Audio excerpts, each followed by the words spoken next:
What would you do if someone asked you to die? Not someday, not maybe, but soon, definitely. And what if saying no meant your family would carry that shame forever?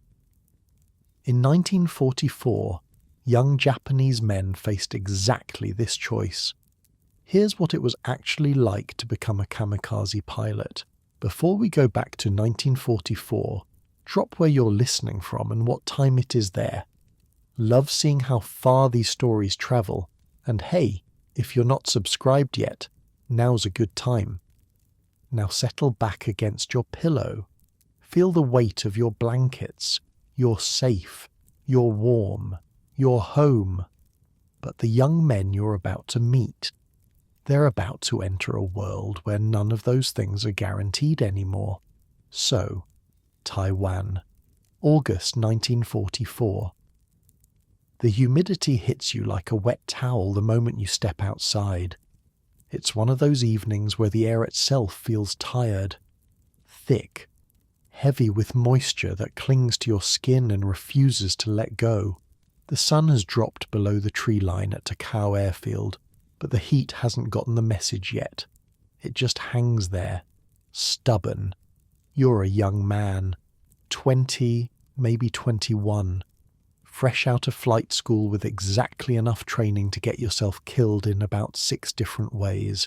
Your uniform sticks to your back, your collar itches, there's a mosquito bite on your ankle that's been driving you crazy for the past 3 days. But none of that matters right now, because you've been summoned.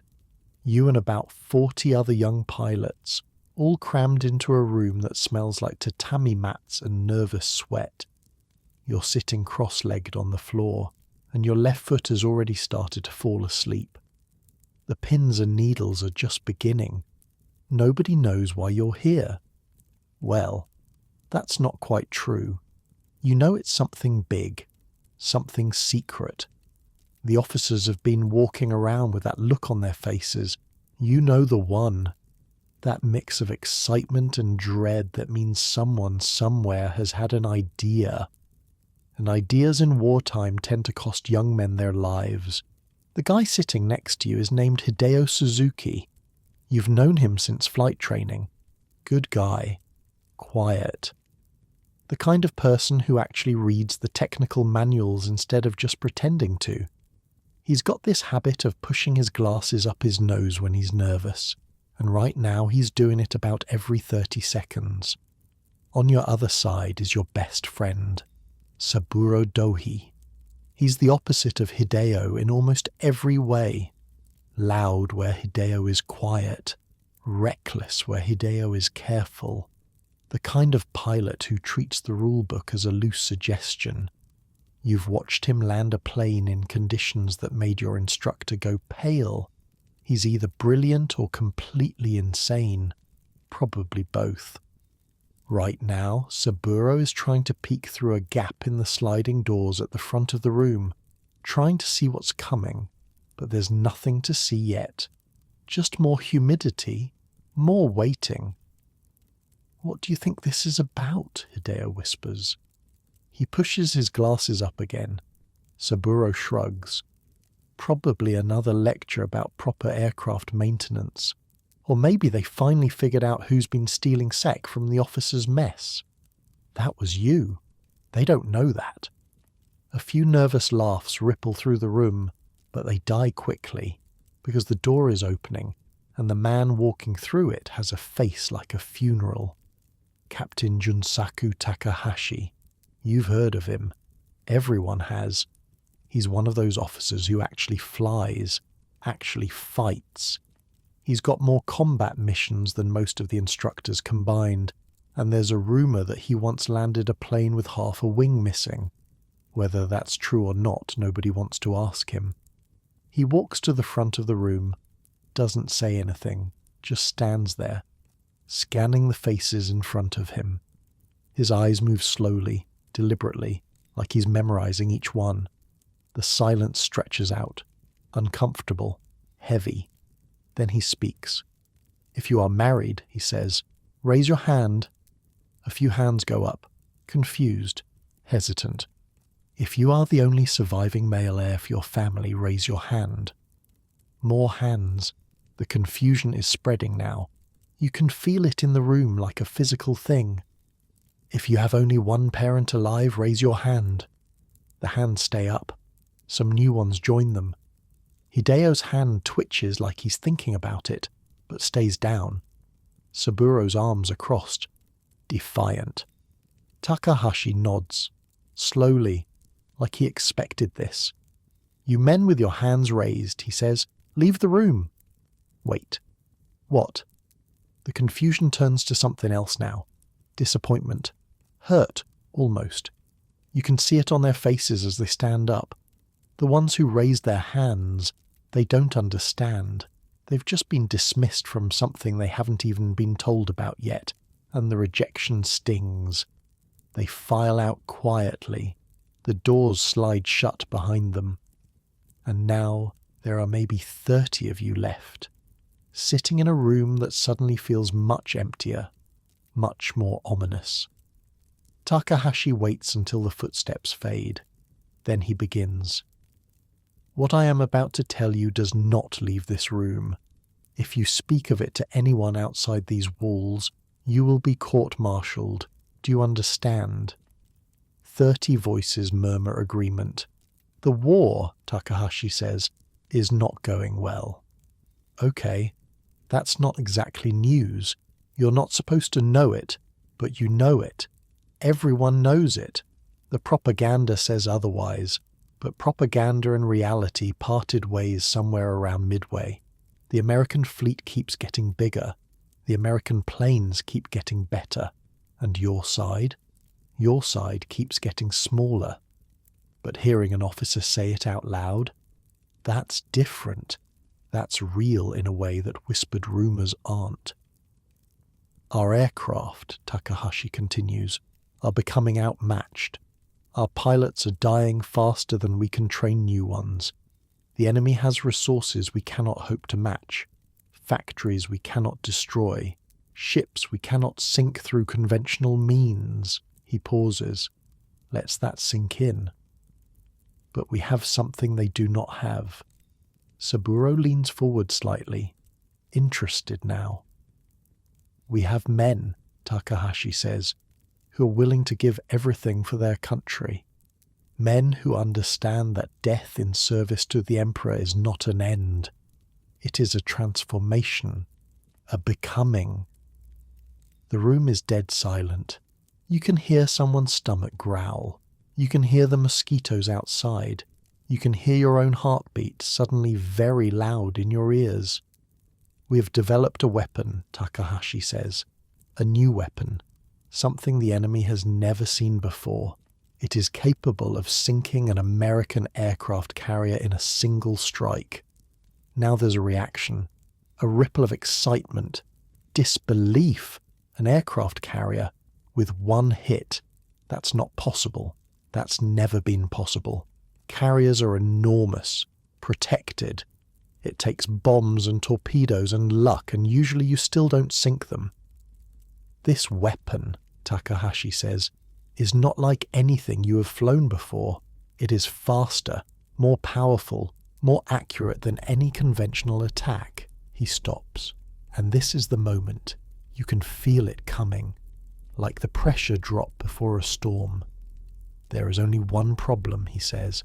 Operating this weapon is a one-way mission. The silence now is different. It has weight, texture. It presses against your chest like a physical thing. You will not return, Takahashi says. You will die. Nobody moves. Nobody speaks. Somewhere in the room, someone is breathing too fast. You might be that someone. You're not entirely sure. You will be given control of a weapon more capable than anything in our arsenal, Takahashi continues. You will strike at the heart of the American fleet. You will change the course of this war, and you will be remembered forever as heroes of Japan. Saburo's face has gone still, completely still. You've never seen him like this before. He's always moving, always animated. but right now he looks like a statue. Hideo has stopped pushing up his glasses. His hands are in his lap, motionless. "I will not lie to you," Takahashi says. "I will not dress this up with pretty words.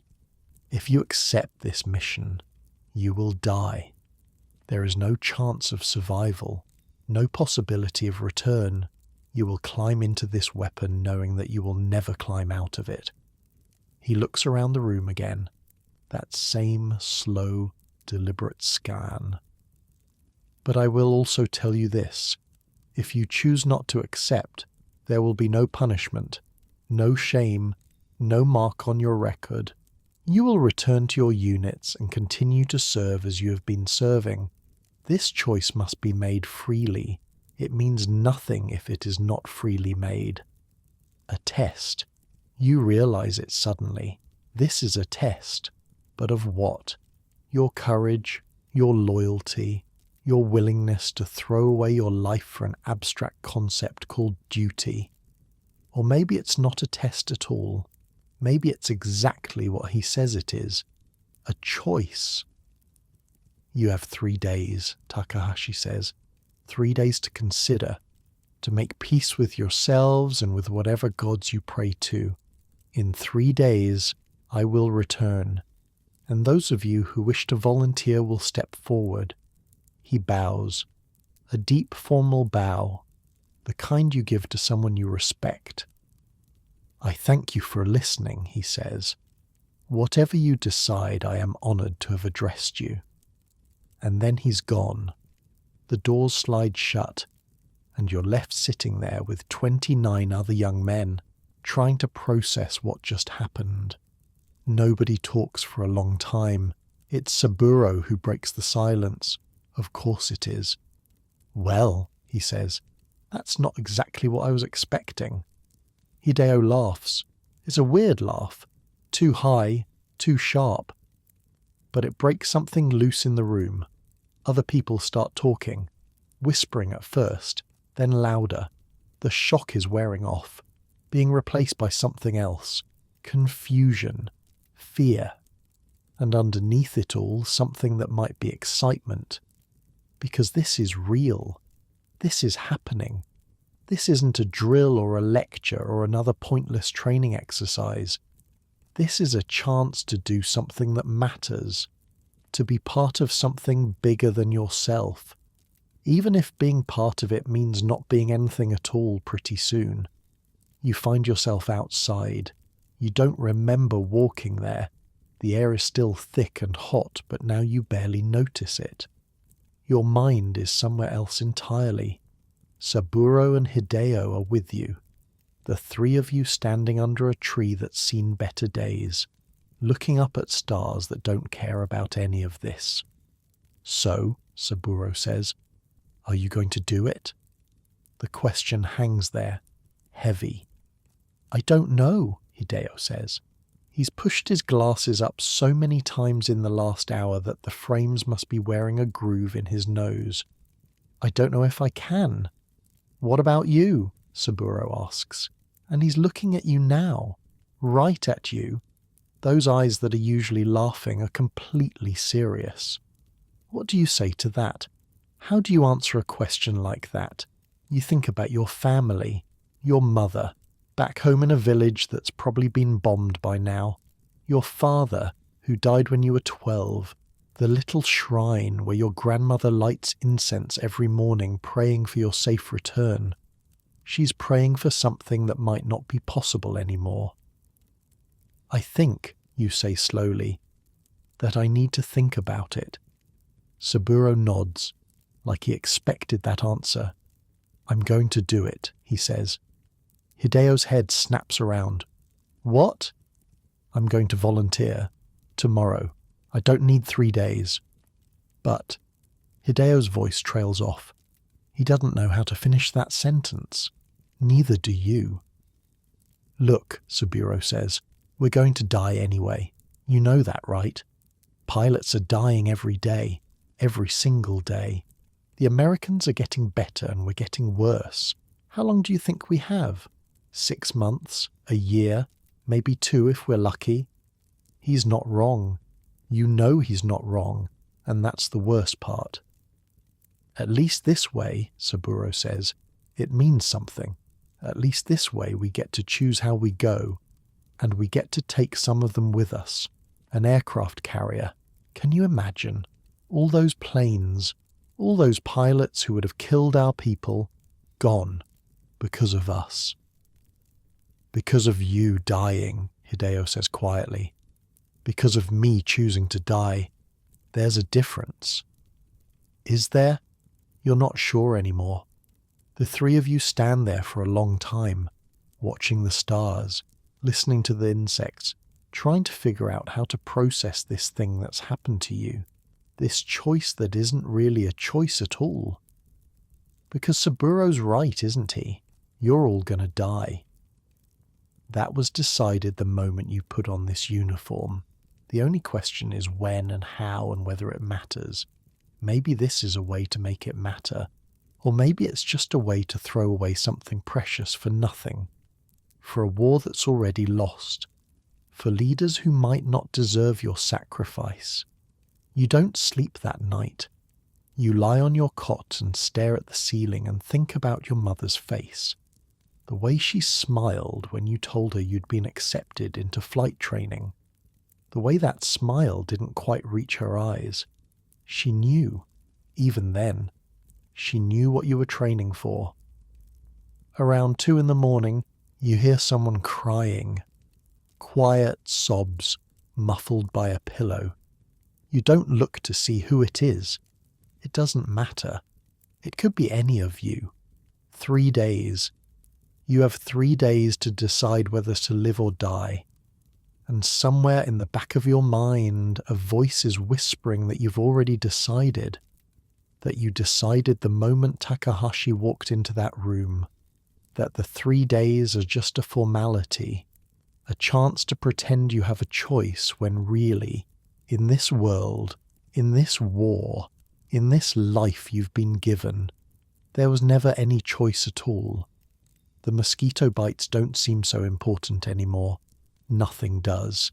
Except maybe the stars. The stars are still there. Still burning. Still indifferent to all of this human drama playing out beneath them. You watch them until dawn, and then you get up, and you begin the longest 3 days of your life. Because whatever you decide, nothing will ever be the same again. And deep down, in a place you don't want to look at too closely, you already know what you're going to do. You're just not ready to admit it yet. None of you are. But you will be. Soon enough. Because that's what war does. It takes the things you're not ready for and shoves them in your face anyway. It takes young men who just wanted to fly and turns them into weapons. It takes friendship and duty and fear and love and mixes them all together until you can't tell where one ends and another begins. And sometimes it takes everything, even the choice to live. The sun rises over Takao Airfield. Another humid day, another day of waiting, 2 days left. The clock is ticking, and somewhere out there, across an ocean you've never seen, American sailors are waking up too, going about their days, not knowing that someone is deciding right now whether to kill them, not knowing that the young men making that decision are barely older than boys, not knowing that some of them are crying into their pillows at night. War doesn't care about any of that. War just keeps moving forward, and it takes everyone with it, whether they want to go or not. The second day is worse than the first. You spend most of it wandering around the airfield like a ghost. Everybody does. The 30 of you who are left in that room, you're all walking in circles now, bumping into each other, not talking, just thinking. The regular pilots on base know something's up. They can tell, but nobody asks. In the military, you learn pretty quick that some questions don't have answers you want to hear.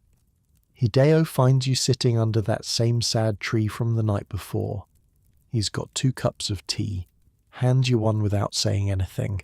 It's lukewarm and way too weak, but you drink it anyway. I keep thinking about my sister, he says after a while. You didn't know he had a sister. She's 15, back home in Osaka. She writes me letters every week, tells me about her school, about the boys she likes, about how the food rations keep getting smaller. He pushes his glasses up, that nervous habit again. She thinks I'm going to come home. She thinks this is just temporary, like I'm away at summer camp or something. You don't know what to say to that, so you don't say anything. If I do this, Hideo says, she's going to get a telegram, some official piece of paper telling her that her brother died a hero, and she's going to spend the rest of her life wondering if it was worth it, if any of this was worth it. He takes a sip of his tea, makes a face. Yeah, it's pretty bad tea. But if I don't do this, he continues, and the war keeps going and we lose anyway, what happens to her then? What do the Americans do to a 15-year-old girl in a conquered country? That's the thing, isn't it? That's the trap they've built for you. It's not really a choice between living and dying. It's a choice between one kind of death and another, between dying now for something or dying later for nothing. What about Saburo, you ask? Hideo laughs, that same weird, too sharp laugh from the night before. Saburo's been telling everyone he's going to volunteer, walking around like he's already a hero. You know how he is. Yeah, you know how he is. But I saw him this morning, Hideo says, early, before anyone else was up. He was sitting by himself near the fuel depot, just sitting there, staring at nothing. Even Saburo, even the loudest, most confident person you know, even he's cracking under this. What are you going to do, you ask? Hideo is quiet for a long time. The tea goes cold in your hands. Somewhere across the airfield, an engine coughs to life and then dies again. Mechanical problems. Always mechanical problems these days. I think, Hideo says slowly, that I'm going to volunteer. Your stomach drops. You didn't expect that. Hideo with his glasses and his technical manuals and his letters from his sister. Hideo who always seemed like the sensible one. Why? He looks at you, really looks at you, and there's something in his eyes that you've never seen before. A kind of peace, almost, or maybe resignation. It's hard to tell the difference sometimes. Because Saburo's going to do it, he says, and I can't let him go alone. That hits you somewhere deep, somewhere you weren't expecting. We've been friends since basic training, Hideo continues. We've flown together, eaten together, complained about the officers together. If he's going to die for this country, then I'm going to die with him. That's what friends do. Is it? Is that what friends do? Or is that just what war makes you think friends should do?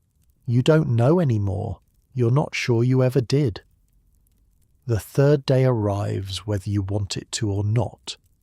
You're all gathered in that same room again. Same tatami mats. Same smell of sweat and fear. But this time there's something else in the air too. A kind of electricity. The feeling of something about to happen that can't be unhappened. Captain Takahashi walks in. Same funeral face. Same slow, deliberate movements. Those who wish to volunteer, he says, step forward. No speeches this time, no explanations, just the question. And here's the thing about moments like this. You always imagine them happening in slow motion, like in the movies. You imagine having time to think, to weigh your options, to make a conscious decision. But that's not how it works. What actually happens is that Saburo steps forward, immediately, without hesitation, like he's been waiting for this his whole life. And then Hideo steps forward, pushing his glasses up one last time before moving, and then you're stepping forward too. You don't remember deciding to do it. You don't remember telling your legs to move, but they're moving, and suddenly you're standing there with the others, with Saburo on one side and Hideo on the other, just like always. More than half the room has stepped forward. 17, 18, maybe 20 of you. It's hard to count when your heart is beating this loud. Takahashi looks at you all, and for just a second you see something flicker across his face. Sadness, maybe, or pride, or both. You are the bravest men I've ever known, he says. From this moment forward, you are the 721st Naval Air Group. You are the Thunder Gods. Thunder Gods. It sounds impressive, powerful, the kind of name that belongs in a history book. But standing there in that humid room with sweat dripping down your back and your foot falling asleep again, you don't feel like a god of anything. You feel like a scared kid who just made a decision he can't take back. Welcome to the rest of your life, however long that turns out to be. The next few weeks are a blur of paperwork and medical exams and questions you don't know how to answer. They want to know everything about you, your family history, your educational background, your hobbies, your fears. That last one seems kind of pointless. You just volunteered to fly a bomb into a ship. Your fears are pretty well documented at this point, but you answer everything honestly. What else are you going to do? The other volunteers start to feel like family. You eat together, train together, sleep in the same barracks, share cigarettes you're technically not supposed to have, tell stories about home that get more exaggerated every time. Saburo becomes the unofficial leader of your little group, not because anyone appointed him, but because that's just who Saburo is. He's the one cracking jokes when things get too heavy, the one organising card games late at night, the one who somehow convinced a local farmer to sell them 3 bottles of sake that they drink in secret behind the supply shed. To the Thunder Gods, Saburo says, raising his cup. May our thunder be loud enough that our mothers hear it back home. You drink to that, even though it makes you sad. Hideo becomes the guy everyone goes to when they need to talk. He's got this way of listening that makes you feel heard, really heard, not just waiting for his turn to speak. One night you find him sitting outside the barracks, writing a letter by moonlight. Your sister, you ask. He nods. I'm trying to explain, I don't know what this means, what I'm doing, but every time I write a sentence it sounds stupid. What does it say? He reads it to you. It's simple. Just a few lines about how much he loves her, how proud he is of the woman she's becoming, how he hopes she'll understand someday. No mention of death, no mention of the mission, just love, pure and simple. That's perfect, you say. He shakes his head. It's not enough. Nothing's ever enough. Maybe he's right, but what else can you do? What words exist for a moment like this? November comes, and with it, news. You're being transferred.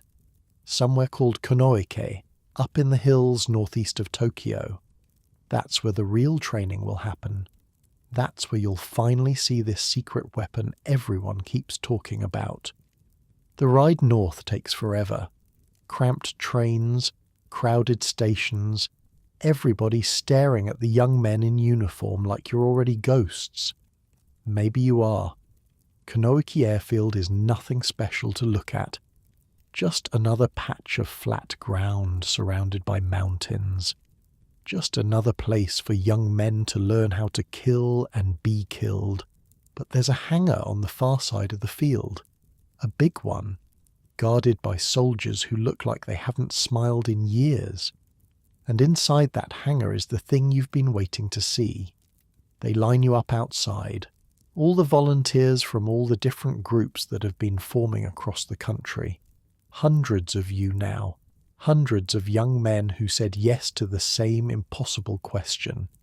An officer walks out, different from Takahashi, older, harder. He introduces himself as Commander Okamura. He's the one who dreamed this whole thing up, the one who looked at a losing war and said, "What if we just made our pilots into missiles?" He doesn't waste time. "What you're about to see," he says, "is the most advanced weapon in our arsenal. It is the answer to the American carriers. It is the salvation of Japan, and it is your destiny."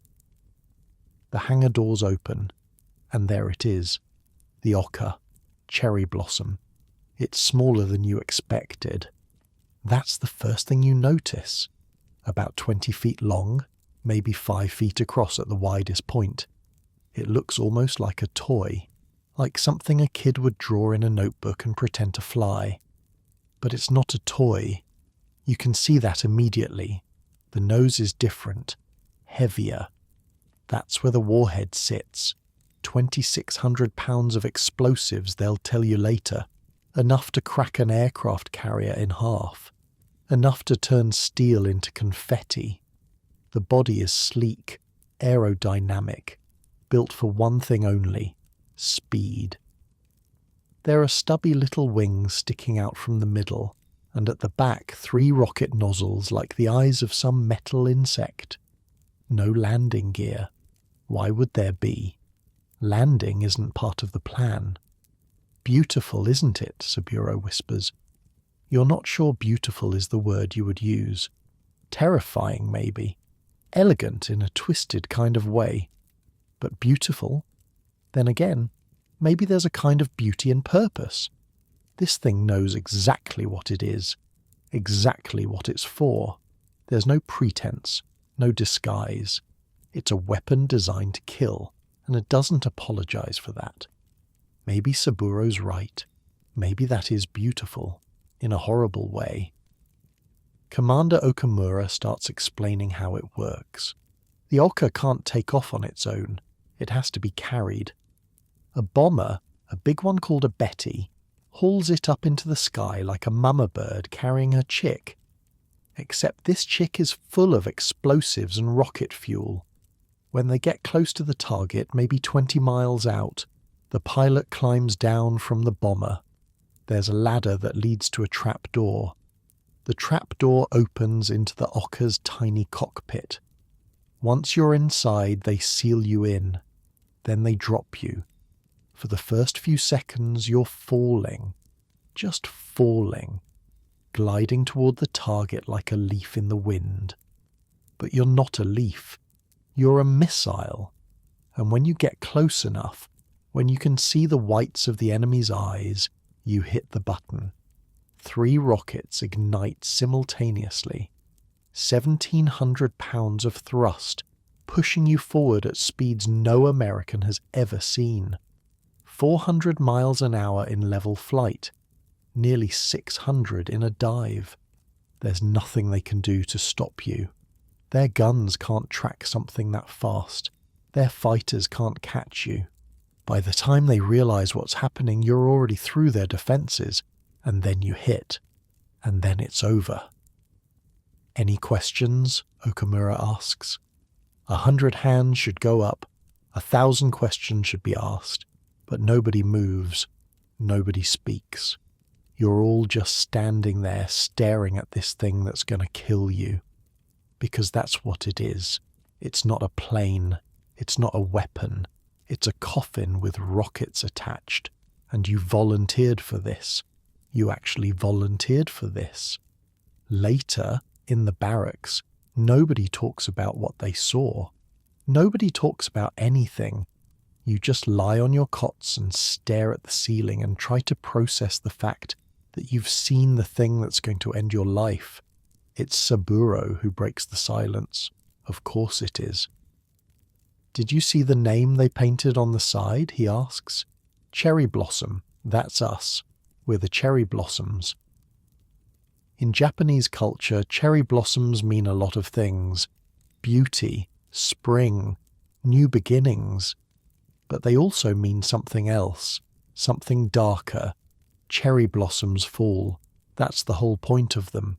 They bloom bright and beautiful, and then they fall. They don't cling to the branch. They don't fight the wind. They just let go. That's what you're supposed to be now. Falling blossoms, brief and beautiful and gone. I think it's poetic, Hideo says quietly. In a way. It's propaganda, someone mutters from across the room.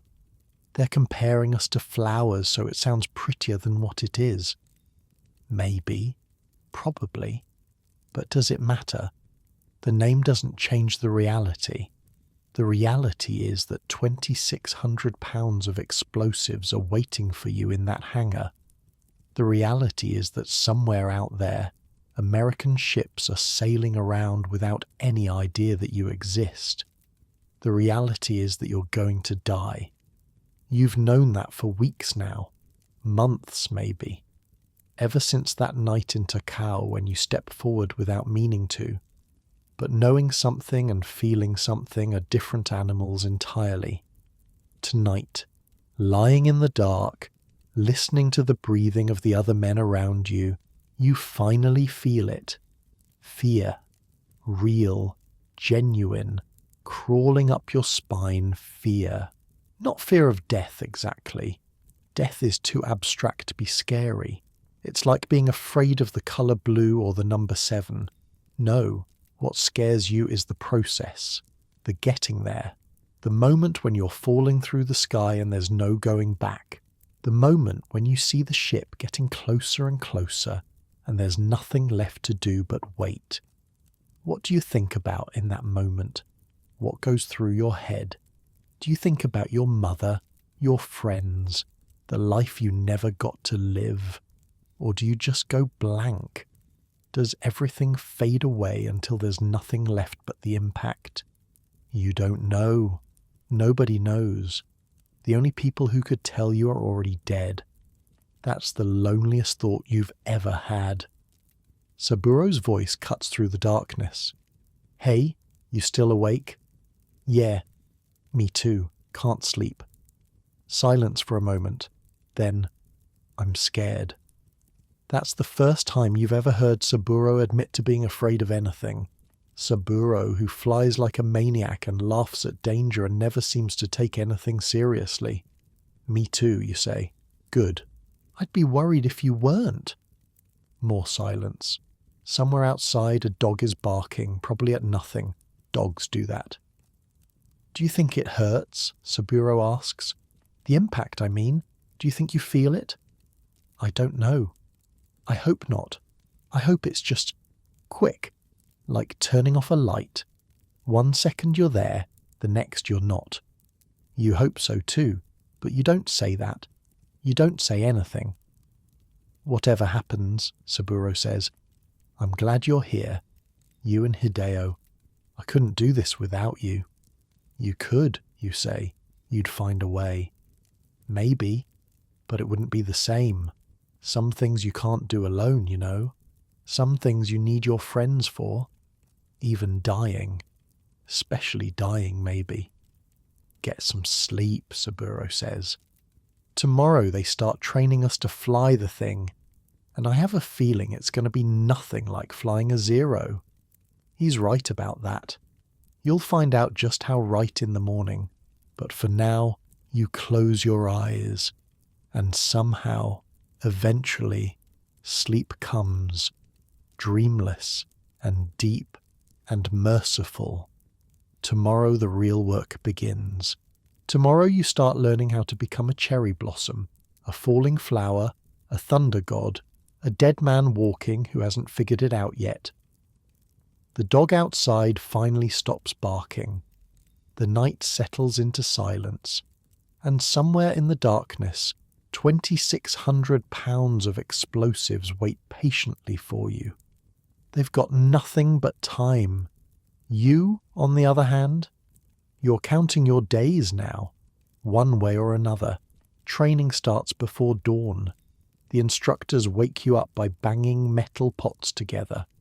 No gentle nudges, no polite requests, Just noise and chaos and someone screaming at you to get dressed in 30 seconds, or you're running laps until you puke.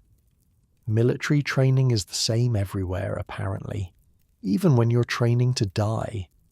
The first few days are all ground school, classroom stuff. They teach you how the oka works, the mechanics of it, the physics, how to read the instruments, how to activate the rockets, how to aim for the weak points on an American ship. It's strange, learning to be precise about something so violent, like taking a class on how to properly throw yourself off a cliff. But the real test comes later, the part everyone's been dreading, the K1. See, here's the problem with the oka. You can't exactly practice flying it. The real thing has rockets and a warhead and, oh yeah, no way to land. So they built a trainer version, took out the explosives, replaced the rockets with water ballast, added a landing skid to the bottom, the K1 glider, your chance to feel what it's like to pilot a cherry blossom without actually dying in the process, in theory. Hideo's name comes up on the roster first, because of course it does, alphabetical order, Suzuki, right near the end but still before most of the others. You watch him get ready that morning, putting on his flight suit, checking his goggles, going through the pre-flight checklist that they drilled into all of you during ground school. His hands are shaking, just a little, but you notice. "You'll be fine," Saburo says. He's trying to sound casual, but there's an edge to his voice. "It's just a glider. You've flown gliders before." "Not like this," Hideo says. "Not dropped from a bomber at 10,000 feet. That's the procedure. The Betty carries you up, way up, high enough that the ground looks like a map. Then they open the bomb bay doors and let you go, just like the real thing, except you're supposed to survive this one." "Think of it as a really exciting elevator ride," Saburo says. "Down only." Hideo laughs, weak but real. "That's terrible." "I know, I'm working on my material." They call Hideo's name. It's time. You walk with him to the flight line. The Betty is already warming up, engines coughing that distinctive sound that all Japanese bombers make, like an old man clearing his throat. The K1 hangs underneath it, waiting. It looks even smaller from this angle, a toy plane for a toy pilot. Hideo stops, takes a breath, looks at you and Saburo. "If something goes wrong," he starts. "Nothing's going to go wrong," Saburo interrupts. "And even if it does, you'll figure it out. You're the smartest guy I know." "That's not saying much, considering the company you keep," Saburo grins. "True, but still." Hideo nods, pushes his glasses up one last time. Then he walks toward the bomber without looking back. You watch him climb inside, watch the doors close, watch the engines throttle up as the big plane starts to move, and then there's nothing to do but wait. The Betty takes almost 20 minutes to reach altitude. 20 minutes of standing on the ground, staring at a tiny speck in the sky, trying not to imagine all the ways this could go wrong. Saburo smokes 3 cigarettes during that time. He offers you one, but you shake your head. Your stomach is too knotted up for nicotine. "He's going to be fine," Saburo says again, like saying it enough times will make it true. "Yeah, I mean it. Hideo's careful, methodical. He's probably up there right now, going through every procedure twice." "You hope so. You really hope so." Inside the Betty, Hideo is doing exactly that. He's sitting on a makeshift cot in the bomber's belly, breathing through his oxygen mask, trying to keep his heart from beating out of his chest. The engines are loud up here, vibrating through the whole aircraft like a continuous earthquake. Through a small window, he can see nothing but blue sky and white clouds. Beautiful, really, if you forget why you're up here. The radio operator taps him on the shoulder. Lieutenant Sugano. Young guy. Nervous. almost as nervous as Hideo. "We've made it," Sugano says. "Target altitude, time to go." Already, it feels like they just took off. But the clock doesn't lie. Hideo nods, stands up. His legs feel like they belong to someone else. The trapdoor is right there, in the floor of the bomber, the Devil's Gate some of the pilots have started calling it. Because once you go through, you're in God's hands. Or the Devil's, depending on your luck. Hideo opens it. Below him, suspended in the modified bomb bay, the K-1 waits. Wind rushes up through the gap, cold and violent. The bomber is doing maybe 130 miles an hour. That's a lot of wind. There's a ladder, flimsy-looking thing, leads down into the glider's cockpit. Hideo grabs it, starts to climb. The wind tears at him immediately, trying to rip him off the ladder, trying to send him tumbling into the sky. He holds on tight, one rung at a time. Don't look down. Don't think about the 10,000 feet of nothing between you and the ground. Just climb. He makes it to the cockpit, squeezes inside. It's tiny in here, barely enough room to move. The instrument panel is right in his face. The joystick is between his knees. Through the partially open bomb bay doors, he can see slivers of the world below, green and brown and very, very far away. Okay, you're in. Now what? The checklist. Right, the checklist. Hideo goes through it, checking instruments, testing controls, making sure everything is where it's supposed to be. His hands are still shaking, but his brain is working now, focusing on the procedure, letting the training take over. When he's done, he speaks into the mouthpiece connected to the bomber above. Maintenance preparation. All good. Then he taps out the same message in Morse code. Belt and suspenders. That's what the instructors always say. Never rely on just one system. Now he waits for confirmation. The Betty pilot is supposed to acknowledge his message before releasing the glider. That's the protocol. That's how it works. Except nothing happens. Silence from above. No acknowledgement. No response. Hideo waits.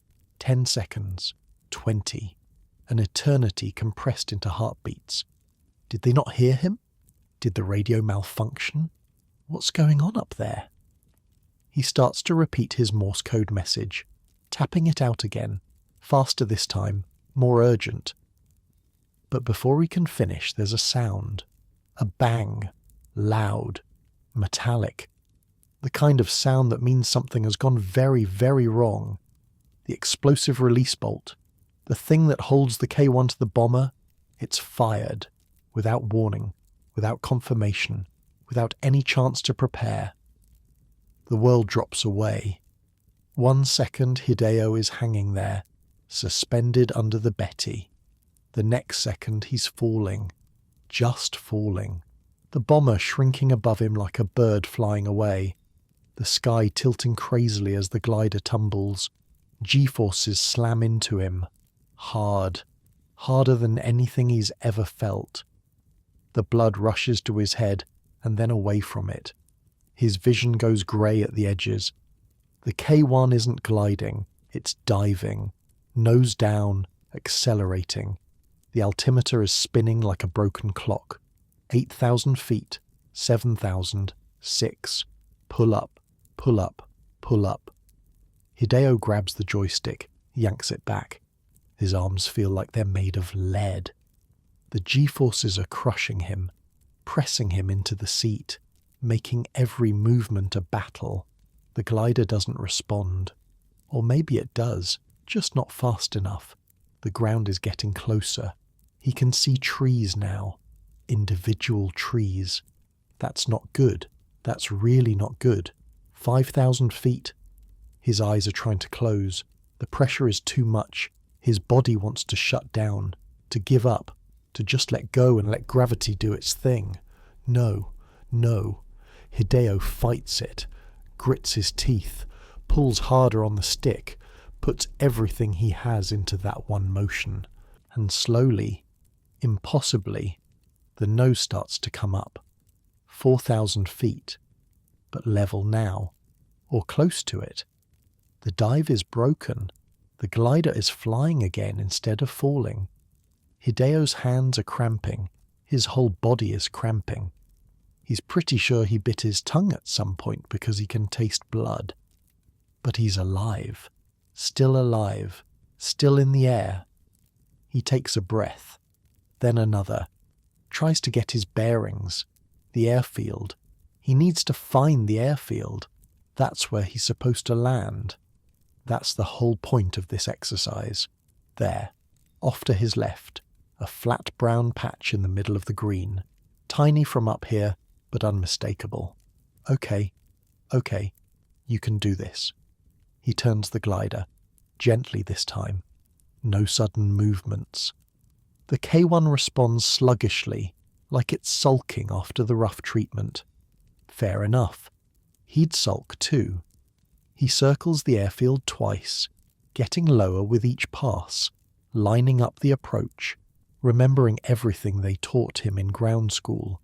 Don't force it down. Let it bleed energy. Wait until you feel the skid bite. 300 feet now. 200. The ground is rushing up at him, but he's in control. More or less. 100 feet. 50. The runway's right there. Sandy and flat and waiting for him. 20 feet. 10.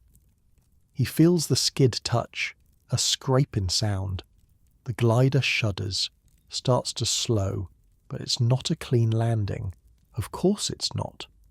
The left wing dips, catches the ground. The whole aircraft tilts sideways, dragging through the sand, throwing up a cloud of dust. For a second, Hideo thinks it's going to flip. Going to cartwheel across the runway and kill him anyway, after everything he just survived. But it doesn't. It just stops, tilted on one wingtip, resting there like a wounded bird. Silence.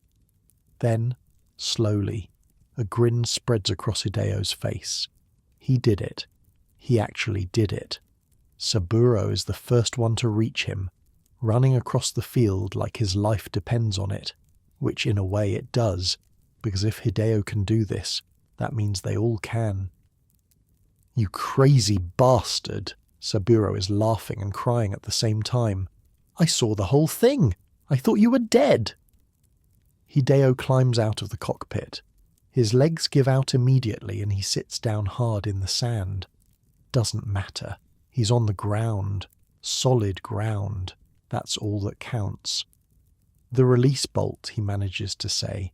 It fired early, I wasn't ready. I know, we all saw it. The bomber crew's going to get torn apart. It wasn't their fault. It was a mechanical failure. Who cares whose fault it was? You almost died. Hideo looks up at his friend, at this loud, reckless, beautiful person who was ready to die himself just yesterday. Almost, Hideo says, but I didn't. And then he laughs, really laughs. The kind of laugh that comes from somewhere deep, the kind you can't fake or force. He's alive. Against all odds, despite everything, he's alive. For now anyway. You help Hideo back to the barracks. He's still wobbly, still coming down from the adrenaline. The other pilots crowd around, asking questions, wanting to know what it felt like. Like the floor dropped out from underneath me, Hideo says. Like being born, except violent. Nobody quite knows what to make of that, but they nod like they understand.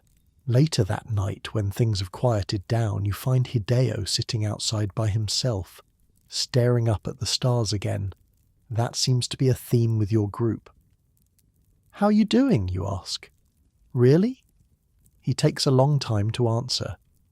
I keep thinking about that moment, he says, when the bolt fired and I started falling. There was this second where I thought, this is it. This is how I die. Not in combat, not as a hero, just a stupid training accident. But you pulled out of it. Barely, and only because I got lucky. The glider responded just in time. A few more seconds and I would have been a stain on some farmer's field. He looks at you. In the moonlight, his glasses are reflecting the stars. The real thing won't have landing skids, he says.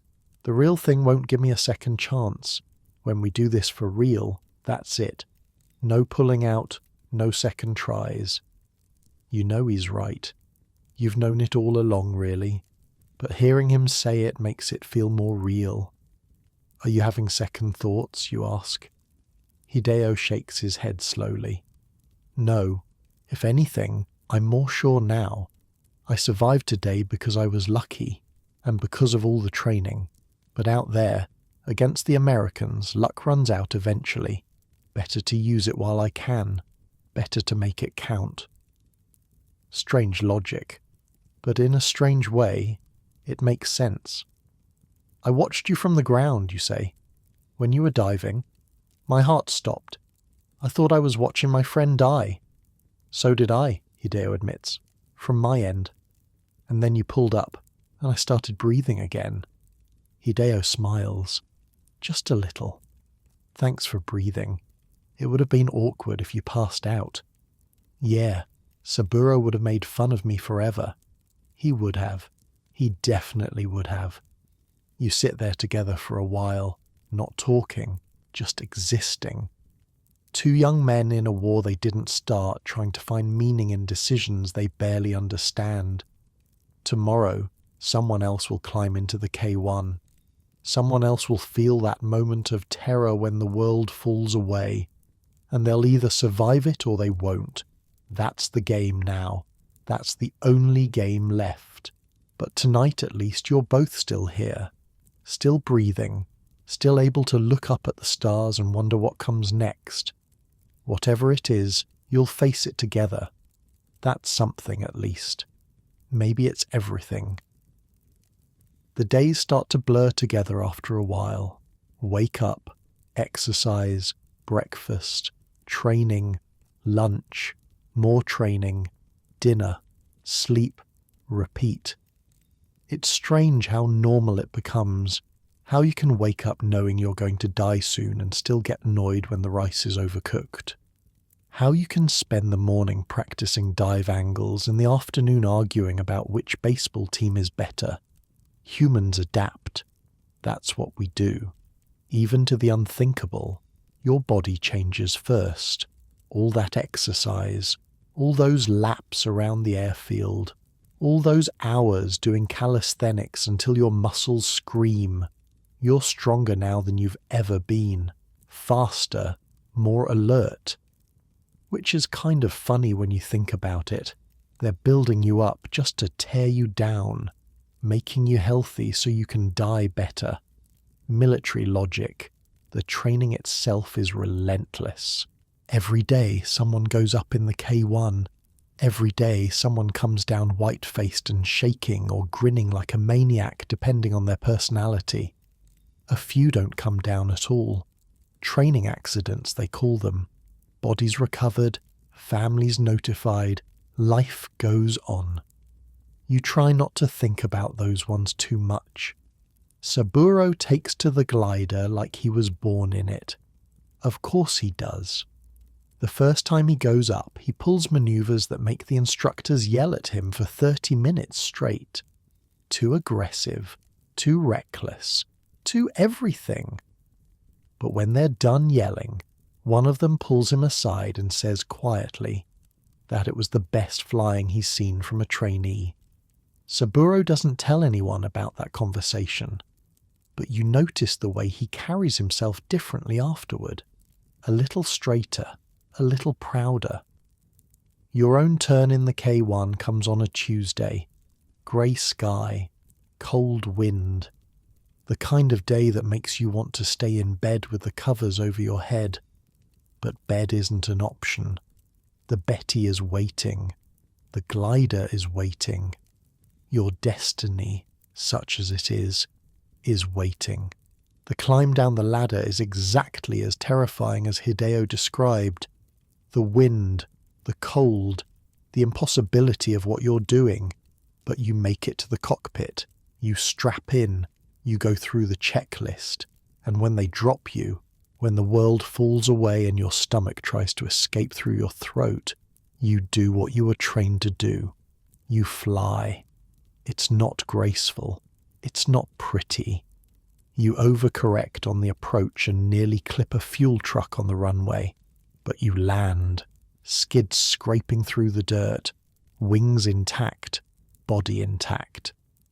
That night, Saburo buys you a drink with money he doesn't have. To the newest cherry blossom, he says, "May your petals fall with style." You drink to that. What else are you going to do? The letters start arriving around the third week. From home, mostly. Mothers asking if you're eating enough. Fathers offering gruff advice about duty and honour. Siblings sharing gossip about people you barely remember. Nobody knows what you're really doing here. The project is classified, top secret. As far as your family knows, you're just another pilot at just another base, doing just another job. The lies are easier than you expected. You write back cheerful notes about the food and the weather and the friends you're making. You don't mention the ochre. You don't mention the training. You definitely don't mention the fact that you've already written your death poem. Yeah, that's a thing you do now. Write death poems. It's an old tradition. Samurai stuff. Before battle, you compose a short verse capturing your final thoughts, your essence, the thing you want to be remembered for. Most of the guys take it seriously, spending hours on a handful of syllables, rewriting and revising until the words feel right. Saburo naturally treats it like a joke.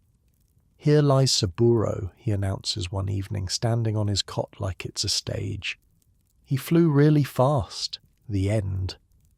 Everyone laughs, even the instructors, who aren't supposed to find anything funny. But later you see him sitting alone with a piece of paper, pen in hand, face serious. Whatever he's writing, it's not a joke. You don't ask him about it. Some things are private, even among friends who are going to die together.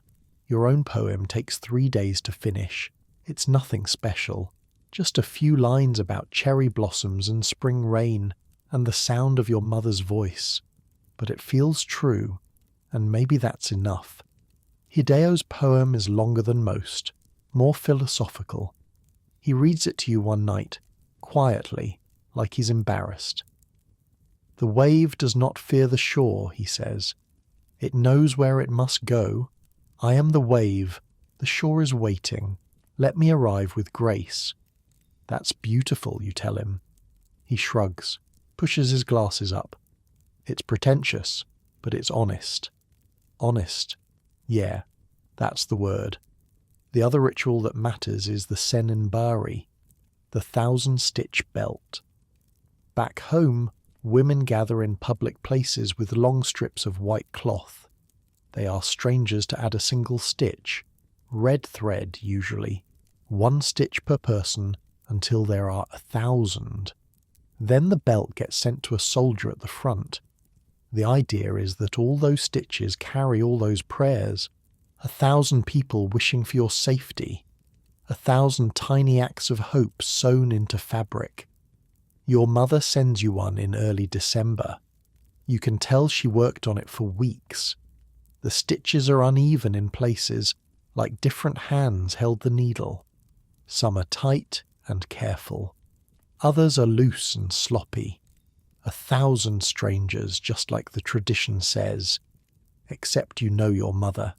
You know she probably stood on street corners in the cold, asking every passerby to contribute. Bowing, pleading, doing whatever it took to fill that cloth with prayers, for a belt that won't protect you from anything, for a son who's already made his choice. You wear it anyway, under your uniform, against your skin. It doesn't feel like armour. It feels like a hug from 1,000 people you'll never meet. Some of the guys burn theirs. A few anyway. The cynical ones. The ones who think the whole thing is superstitious nonsense. Saburo doesn't burn his. He wears it on his head sometimes like a bandana, making fun of the tradition while still honouring it. That's Saburo all over. Hideo keeps his in a small box under his cot, takes it out sometimes late at night, just holds it, doesn't say anything, doesn't need to. You learn things about your fellow pilots during these weeks, things you'd never know in normal life.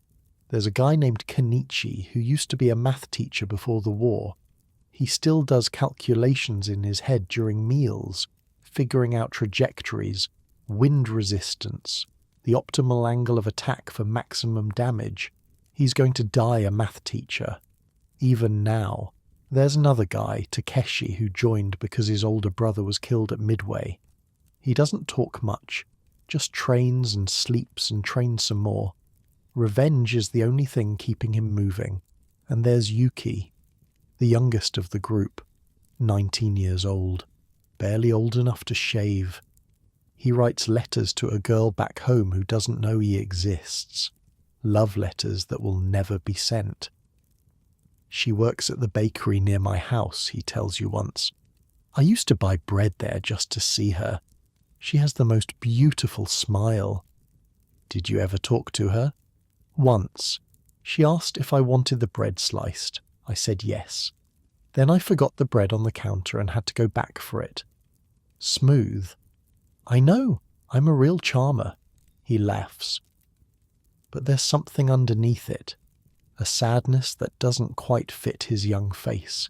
He's going to die without ever telling that girl how he feels, without ever finding out if she might have felt the same. War is full of these small tragedies, the ones that don't make it into the history books. December comes, and with it, the cold. The barracks aren't heated. Not really. There's a small stove in the corner that puts out about as much warmth as a candle. You sleep in your clothes now, huddled under thin blankets, dreaming of summer. Training continues despite the weather. Maybe because of the weather. The instructors seem to think discomfort builds character. Easy for them to say. They're not the ones climbing into freezing cockpits every morning. But something else happens in December too. Something that changes everything. Word comes down from command. The first operational mission is being planned. Real targets, real ships, real death. They don't tell you when. They don't tell you where. But the mood shifts overnight. The jokes get quieter. The training gets more intense. Everyone starts looking at each other differently. Which of us will go first? That's the question nobody asks out loud. But it's there, in every glance, every conversation, every moment of silence. Saburo handles it the way Saburo handles everything, by charging straight at it. I want to be first, he tells you one night. When they make the list, I want my name at the top. Why? Because waiting is worse than dying. The longer you wait, the more time you have to think, and thinking is the enemy. He's not wrong. You've noticed it yourself. The guys who crack, the ones who end up in the infirmary with vague symptoms and haunted eyes, they're usually the thinkers. The ones who can't stop imagining what's coming. The ones who just act, who just do, who just accept. They seem to hold together better. Maybe that's the secret. Maybe that's how you survive this. Not by being brave or strong or any of that propaganda stuff. Just by not thinking too hard. Easier said than done. You find yourself in strange moods during these weeks. Moments of absolute peace followed by moments of absolute terror. Sometimes in the same hour. Sometimes in the same minute. One afternoon you're watching the sunset from the edge of the airfield. Orange and pink and purple, all swirled together like someone spilled paint across the sky. And you think, this is beautiful. This is worth living for. And then you remember that you're not going to live. That this might be one of the last sunsets you ever see. and the beauty turns bitter in your mouth? How do you enjoy something you're about to lose? How do you appreciate life when you've already given it away? The chaplain on base tries to help with this stuff. He's a Buddhist priest, old and wrinkled, with a calm voice that sounds like it's never been raised in anger. He talks about acceptance, about letting go, about the impermanence of all things. You're afraid because you are attached, he says. Attached to your body, your memories, your future. But these are illusions. The wave and the ocean are one. When the wave returns to the ocean, does it cease to exist, or does it simply change form? It sounds wise. It probably is wise. But sitting there in that cold little chapel, with frost on the windows and death in your near future, it doesn't help much. You're not a wave. You're a person, with a name and a history and people who love you, and soon you're going to stop existing, no matter what form that takes. Hideo finds the chaplain's talks more useful than you do. He starts meditating in the mornings, sitting cross-legged on his cot before dawn, eyes closed, breathing slow and steady. It helps, he says when you ask about it. Not with the fear exactly, but with the noise, all the thoughts bouncing around in my head. The meditation quiets them down. Do you think it will work when the time comes? He considers the question, pushes his glasses up. I hope so. I hope that when I'm falling toward that ship, my mind will be quiet. I hope I'll be at peace. But honestly, I have no idea. Nobody does. That's the thing about dying. You can't practice it. Can't practice it. Yeah, that about sums it up. The days keep passing. December keeps getting colder. The news from the front keeps getting worse. American forces are everywhere now. Island hopping, getting closer to Japan with every victory. The propaganda says otherwise, but everyone knows the truth. This isn't a war Japan is winning anymore. This is a war Japan is trying to survive. And you're the survival strategy. You and the other cherry blossoms, throwing yourselves at the enemy fleet like rocks against a tidal wave. Will it work? Will it matter? You don't know. You're starting to suspect you never will. But Christmas comes anyway.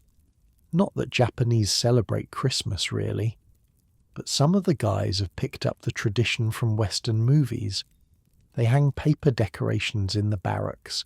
Someone finds a tiny pine tree and props it up in the corner. No presents, no feast. Just a few hours of pretending that everything is normal. Saburo leads a toast with contraband sake. To us, he says, the unluckiest lucky bastards in the whole empire. You drink to that, and then you drink some more, and when you finally fall asleep that night, warm from the alcohol and the company, you almost forget what's waiting for you. Almost, but not quite. Never quite. Because the calendar is still turning.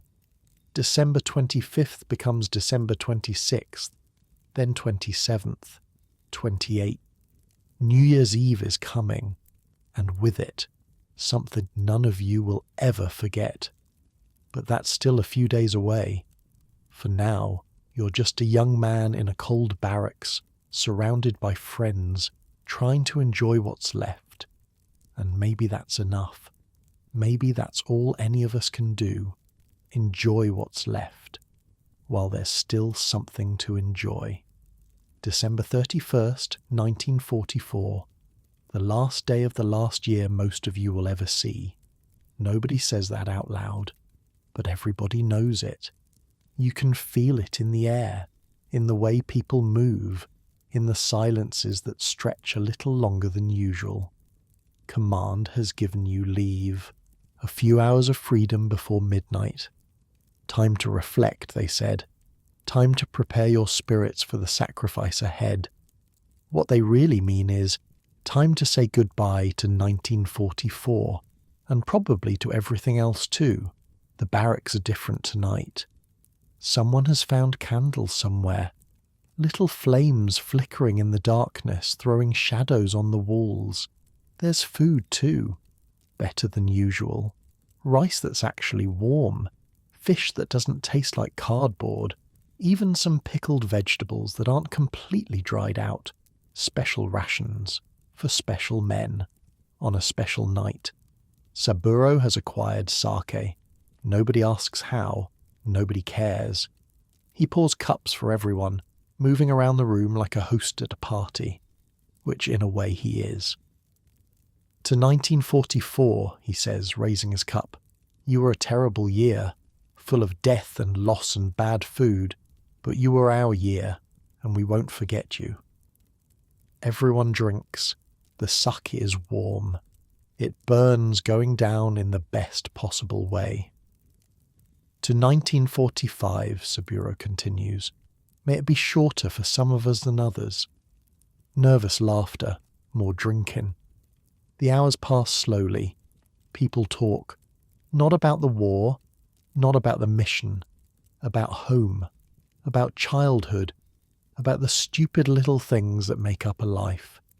Kenichi, the math teacher, tells a story about the time he accidentally set his classroom on fire during a science demonstration. The principal was furious, he says, but the students thought I was a hero. For about 5 minutes I was the coolest teacher in school. Takeshi, the quiet one with the dead brother, actually smiles. First time you've seen that since you met him. Yuki talks about his bakery girl again. The one with the beautiful smile. He's convinced himself that she knows who he is now, that she waits for him to come in, that one day, when the war is over, he'll walk into that shop and tell her everything. Nobody has the heart to remind him that the war isn't going to be over for him. Hideo sits next to you, close, shoulder to shoulder. He's been quiet most of the evening. Thinking, probably. That's what Hideo does. What are you going to miss most? He asks suddenly. The question catches you off guard. You've been trying not to think about missing things. Missing implies absence. Absence implies death. And tonight isn't for death. Tonight is for life, whatever's left of it. But Hideo is waiting, so you think about it. Mornings, you say finally. The way everything feels possible in the morning, before the day has had a chance to disappoint you. Hideo nods, like that makes sense, like he understands. What about you? You ask. Rain, he says. The sound of rain on a roof. That feeling of being inside, warm and dry, while the world is wet and cold outside. It's safe, you know. You do know. You remember that feeling from childhood, lying in bed during a storm, listening to the drops, knowing that nothing could touch you. That was a long time ago, before uniforms, before war, before any of this. Saburo would probably say something stupid, Hideo adds, like he's going to miss beer, or women, or his own face in the mirror. Probably. But I don't think that's true. I think Saburo's going to miss the sky. He loves flying more than anyone I've ever met. Even knowing what it's going to cost him, he still loves it. You look across the room. Saburo is in the middle of some elaborate story, waving his hands, making everyone laugh. He looks happy, genuinely happy. But there's something in his eyes, something underneath the performance. Hideo's right. Saburo loves the sky, and soon he's going to become part of it forever. Just not the way he wanted. Midnight approaches. Everyone gets quiet. The candles seem to burn a little lower. The shadows get a little longer. And then, from somewhere in the distance, a sound. Deep, resonant. The kind of sound you feel in your chest before you hear it with your ears. The temple bell. There's a Buddhist temple near the base. You've seen it from the air during training. Small. Old. The kind of place that's been there for centuries, watching the world change around it. Every New Year's Eve the monks ring the bell, 108 times, one for each of the earthly desires that cause human suffering. The idea is that with each toll you let go of something: greed, anger, fear. By the time they're done, you're supposed to be clean, purified, ready for the new year. Tonight, the thunder gods listen. The first toll echoes across the airfield, then the second, the third, each one hanging in the cold air before fading into silence. Nobody speaks, nobody moves, you just listen. Toll after toll, minute after minute, the sound washing over you like water. You try to let go, to release all the things that are weighing you down, the fear, the doubt, the grief you haven't even allowed yourself to feel yet. But it doesn't work, not completely. Some things are too heavy to let go. Some burdens are meant to be carried. The bell keeps ringing. Somewhere around toll 50 you lose count. It doesn't matter. The counting isn't the point. Saburo's eyes are closed. His lips are moving, but no sound comes out. Praying, maybe, or saying goodbye, or just breathing.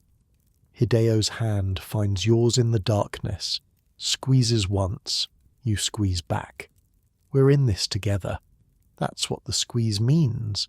Whatever happens next, we're in this together. The final toll sounds, 108, and then silence. Except it's not really silence. It's something else, something deeper. The absence of sound, yes, but also the presence of something you can't name. Midnight, 1945, a new year, a new beginning. Or maybe just an ending that hasn't happened yet. Someone suggests a walk, to clear the head, to shake off the weight of all those bells. Before you know it, everyone's moving, out of the barracks, into the cold night air, following a path that winds up into the hills behind the base. Tornado Mountain, they call it. Not because of any actual tornadoes, just because of the way the wind whips around the peak on stormy days. Tonight, though, the air is still. Cold, but still. You climb in silence. A procession of ghosts. Breath fogging in the darkness. Feet crunching on frozen ground. The walk takes maybe an hour, maybe longer. Time does strange things in the dark. But eventually you reach the top. And there you wait. For what? The sunrise, of course. The first sunrise of 1945. The first light of the year that will be your last. The eastern horizon is still black. No hint of what's coming. Just darkness and cold, and the faint outline of mountains in the distance. Someone passes around a cup of sake, the last of Saburo's stash. It's cold now. Room temperature at best. But it warms you anyway. Nobody talks much. There's nothing to say that the moment isn't already saying. You're here, together, waiting for the sun to rise on a year that will kill you. What words could possibly add to that? The sky starts to change around 5:30. Just a hint at first. A softening of the black, a suggestion of grey, then colour, a thin line of orange at the edge of the world, growing brighter, wider, pushing back the night. Pink joins the orange, then gold, then something close to red. The whole horizon is on fire now, burning with a light that seems almost violent, almost alive. And then the sun itself, just the edge of it, a sliver of pure white cutting through the colour, rising slow, rising steady. You've seen sunrises before, hundreds of them, but this one is different. This one, you're paying attention. Next to you, Saburo raises his cup. His voice, when he speaks, is thick with something that might be tears. Banzai, he says softly. Hideo joins in. Banzai. And then everyone, all together. The words swelling up from the mountaintop like a prayer. Banzai, Banzai, Banzai. 10,000 years. That's what Banzai means. May you live 10,000 years. May the Emperor live forever. May Japan endure until the end of time. But that's not what it means tonight. Tonight, it means something simpler, something smaller. We are here. We are alive. We are watching the sun rise, and we know this is the last time. The shouts fade. The sun keeps climbing, and slowly, painfully, the moment passes. One of the pilots, a guy named Ajiguchi who you don't know very well, speaks up. "I'm going to remember this forever," he says. "However long that turns out to be. Forever. What a strange word. What a useless word for men like you." "We all knew," Ajiguchi continues, his voice cracking slightly, "standing there, watching the dawn. We all knew it would be our final first sunrise." Final first sunrise. Yeah, that about covers it. Hideo is crying, quietly, trying to hide it behind his glasses. But you see it. You see the tears catching the new light. You want to say something, to comfort him. But what is there to say? So you just stand there, shoulder to shoulder, watching the sun climb higher, letting the warmth touch your face even though it's still too cold to really feel it. Some moments don't need words. Some moments are beyond language. This is one of those. The walk back down is harder than the walk up. Not physically. The slope is easier going down. But something has changed. Something has been let go. The silence is different now. Heavier. But also somehow lighter. Like everyone has made peace with something they were fighting against. You reach the base as the morning fully arrives. The sun is up. The world is bright. 1945 has officially begun. There's breakfast waiting. More special rations. The cooks must have been up all night. You eat without tasting. Your body's going through the motions, but your mind is still on that mountaintop. Still watching the sun rise. Still hearing the echoes of Banzai fading into the cold air. Saburo sits down across from you. He looks different. Older somehow, like the night aged him. "Hell of a sunrise," he says. "Yeah. I think that was the most beautiful thing I've ever seen." You nod. You think so too. "I'm glad we were there together," Saburo says. "All of us. I'm glad I wasn't alone." There's no joke this time, no deflection, just honesty, raw and simple. "Me too," you tell him. Hideo joins the table. His eyes are red, but he's not crying anymore. He eats slowly, methodically, like someone who's learned to appreciate every bite. "What happens now?" he asks. Nobody answers, because nobody knows. The new year has started, but the old war continues. The plans are being made, the targets are being chosen. Somewhere out there, American ships are sailing through waters they don't know are about to run red. But that's all in the future. Right now, there's just breakfast, and friends, and the memory of a sunrise that you'll carry with you until the very end. Whatever that end looks like, whenever it comes. The days after New Year's are strange, quiet, like everyone is holding their breath. Training continues, but the urgency has changed. It's not about learning anymore. You've learned everything they can teach you. Now it's just about staying sharp, staying ready, waiting. The first operational mission is coming. You can feel it. Everyone can feel it. It's like a storm building on the horizon. You can't see it yet, but you know it's there. And when it breaks, some of you won't survive. That's the deal. That's always been the deal. You just didn't really understand it until now. The sun rises every morning. You try to watch when you can.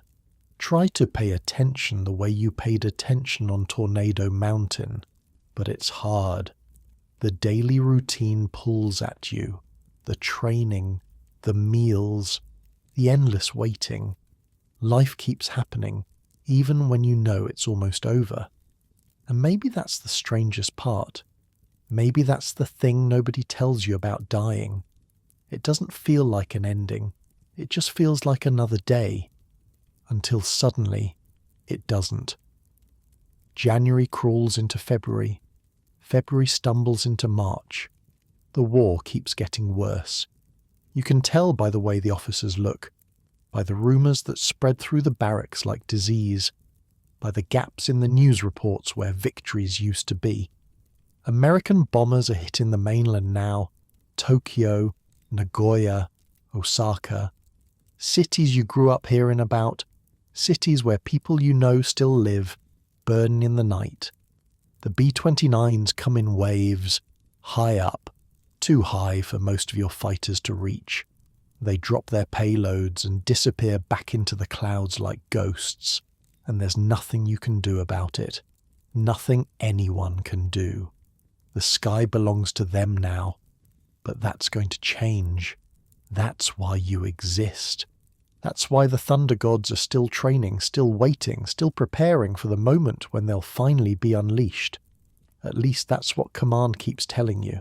In late January, the orders come through. You're moving again, south this time, to Kanoya Naval Air Base down in Kyushu, closer to the action, closer to the American fleet, closer to the end.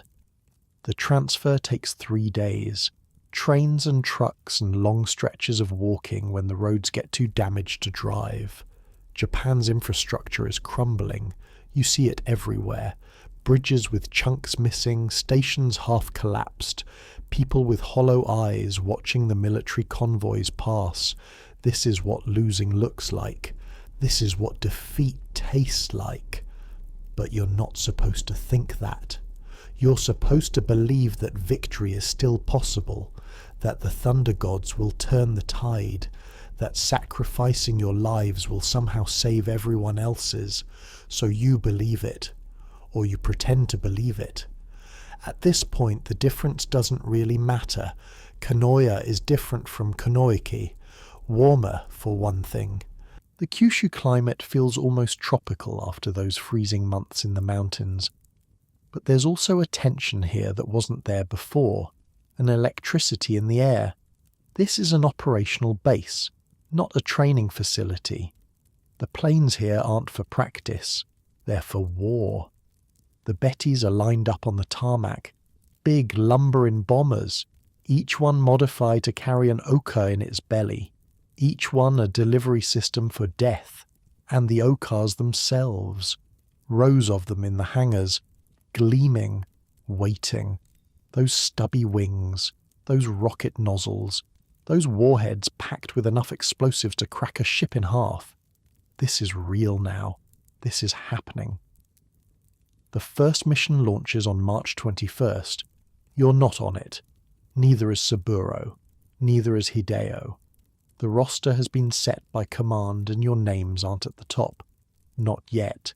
Instead, you watch, from the edge of the runway, as 16 Bettys taxi into position, as pilots climb into cockpits, as engines roar to life.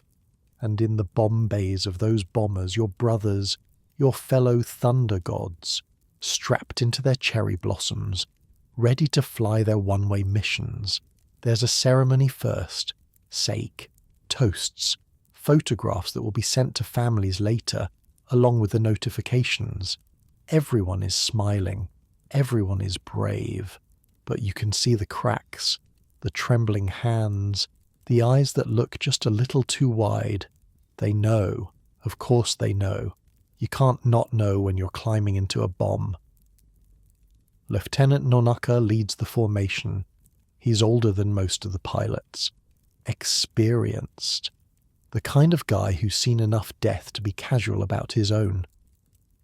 Today we fly into history, he says. Simple, direct, no poetry. And then they're gone. The Bettys lumber into the sky, one after another, heading southeast toward the American fleet, toward carriers that have been spotted by reconnaissance, toward targets that have no idea what's coming. You stand there for a long time after they disappear, staring at the empty sky, wondering what's happening out there, wondering if it's working. The hours pass. Morning becomes afternoon. Afternoon becomes evening. No word. That's not necessarily bad. Radio silence is standard during operations. The pilots wouldn't break it unless absolutely necessary. But still, the silence weighs on you, heavy and cold. Night falls, still nothing.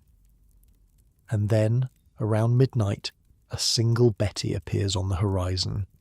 Limping toward the base, one engine trailing smoke, landing gear dragging. It crashes on the runway, slides sideways, catches fire. They pull the crew out. 3 men, burned, bloody, the only survivors. What happened? Someone asks. Where are the others? The navigator can barely speak. His voice is raw, destroyed. They were waiting for us, he manages. American fighters, hundreds of them. We never got close enough to launch. 16 bombers, 30 Okas, all those thunder gods. Gone. Shot down before they could even release their weapons. Swatted from the sky like flies. The first mission is a total failure. Not a single Oka reaches its target. Not a single American ship takes a hit. All that training, all that sacrifice, all those young men who said goodbye to their families forever, for nothing. The base goes quiet, not the quiet of peace, the quiet of shock, of grief that hasn't found its voice yet.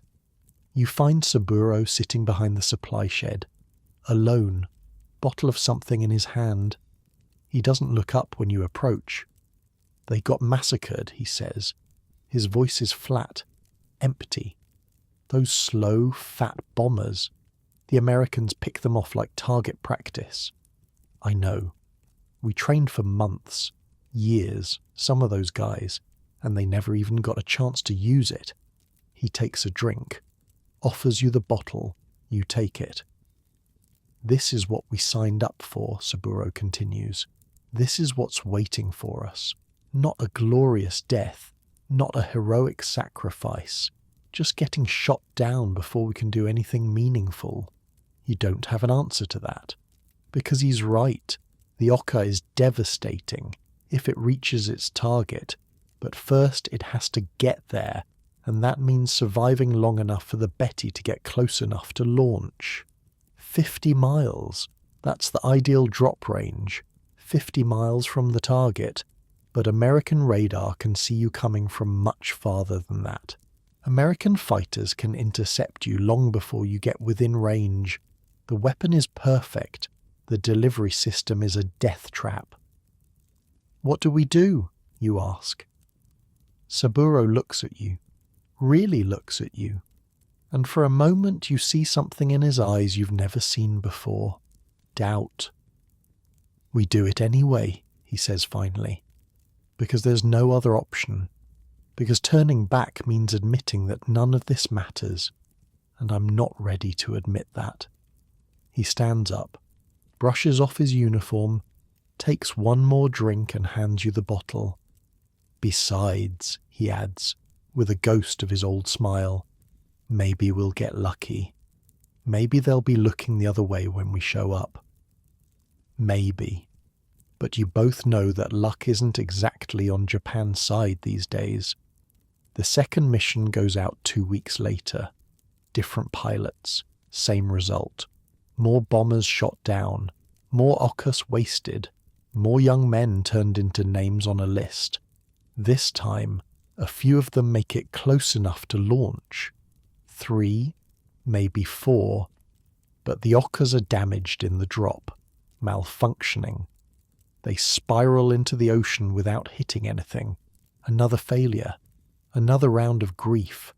Command is getting desperate. You can see it in the way they talk now. The forced optimism.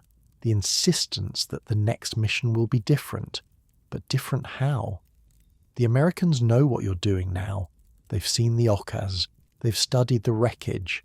They know how to stop you. Every mission that fails makes the next one harder, and still you wait. Still your name isn't called.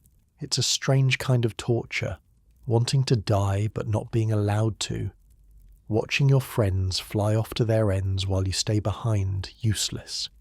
Hideo handles it by reading. He's found a library somewhere, actual books. He disappears into them for hours at a time. Philosophy, poetry, anything that takes his mind somewhere else. How can you concentrate on that stuff, you ask him one day? With everything that's happening? He shrugs, pushes his glasses up. It's the only way I stay sane. If I just sit around thinking about dying, I'll go crazy. At least this way, my brain has something to do. Makes sense, you suppose. Everyone has their coping mechanism. Saburo's mechanism is different. He trains, obsessively, even though there's nothing left to learn. He runs laps around the airfield, does pull-ups until his arms give out, practices emergency procedures in his head over and over. If I'm going to die, he says, I'm going to be the best damn pilot they've ever seen when I do it. Fair enough. Your own mechanism is simpler. You write letters to your mother, to old friends, to people you'll probably never see again.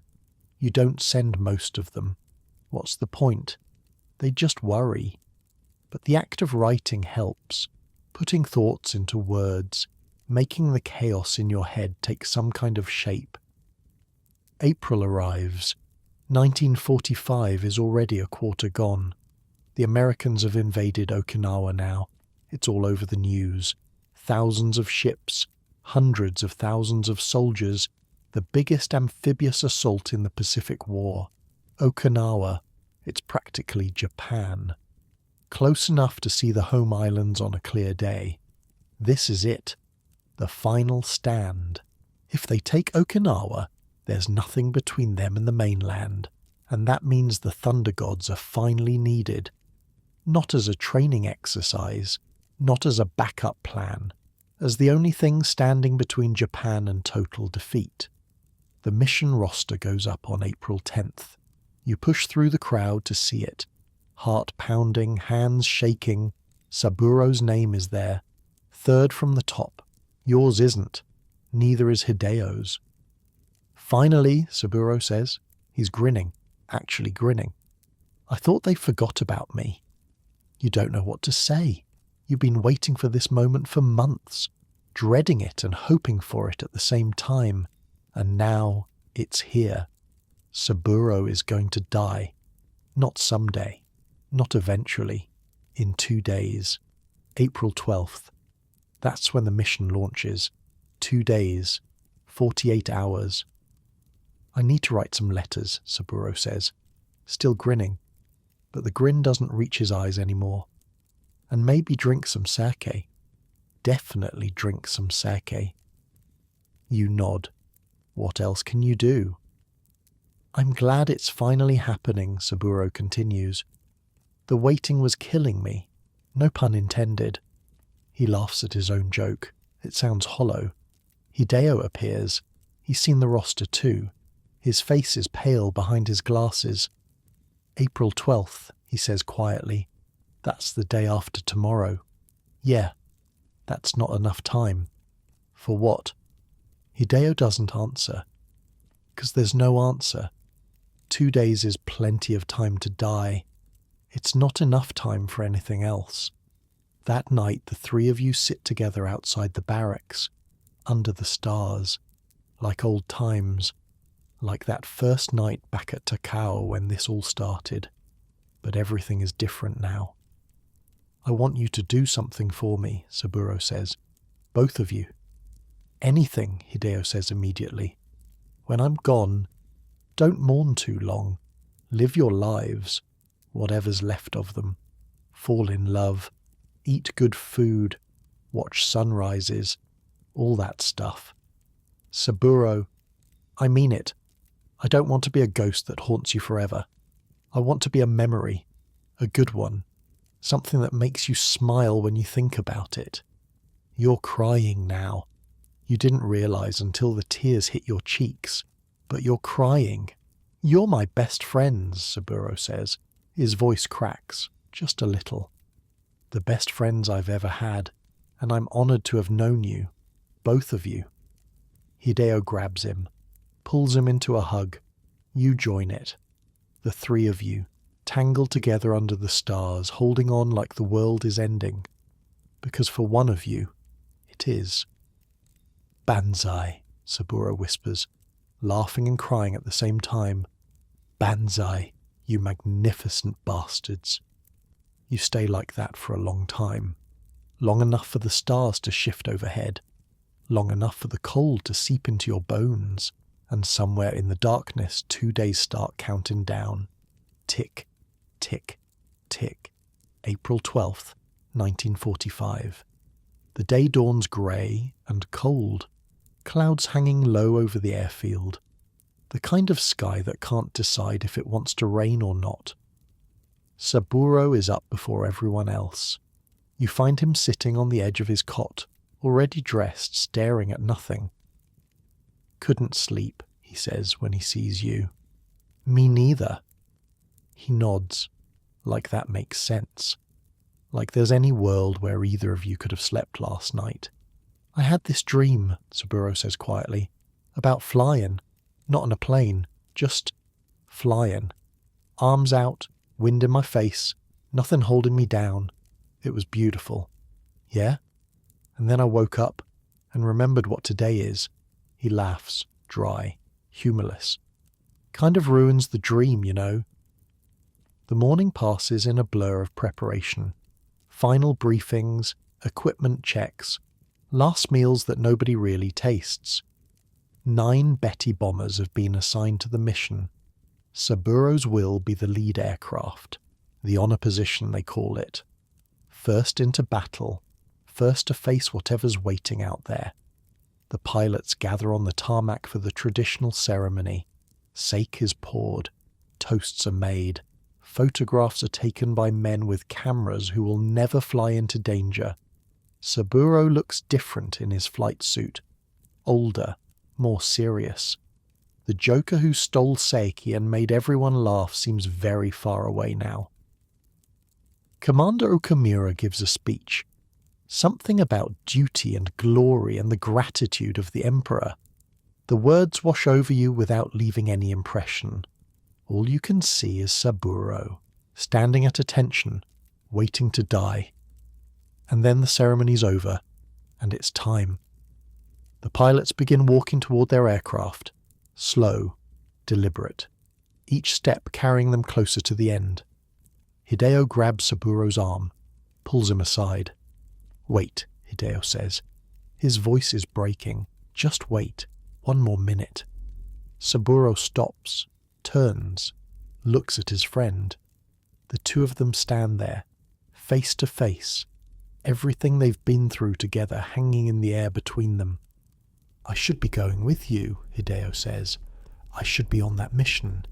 It's not fair that you're going and I'm staying. Life isn't fair. Death probably isn't either. Saburo, listen to me. Saburo grabs Hideo's shoulders, holds him steady. You're going to survive this. You're going to live. And when you do, I want you to remember something. What? This wasn't for nothing. All of this, the training, the waiting, the sacrifice, it meant something.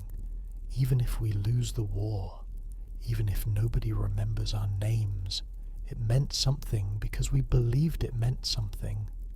Hideo is crying now, tears streaming down behind his glasses. He doesn't bother to wipe them away. I'm honoured, Hideo manages to say. I'm honoured that you're my friend. I'm honoured that you're dying for our country. I'm honoured. He can't finish. The words dissolve into sobs. Saburo pulls him into a hug. Tight, fierce. The kind of hug that tries to say everything words can't. Goodbye, Hideo. Take care of yourself. Take care of our friend here too. He looks at you over Hideo's shoulder. Those eyes, still bright, still alive, For a few more hours at least. Banzai, Saburo says softly, and then he lets go, turns, walks toward the waiting bomber. He doesn't look back. You and Hideo stand there as the engines start, as the propellers begin to spin, as 9 Betty bombers taxi into position.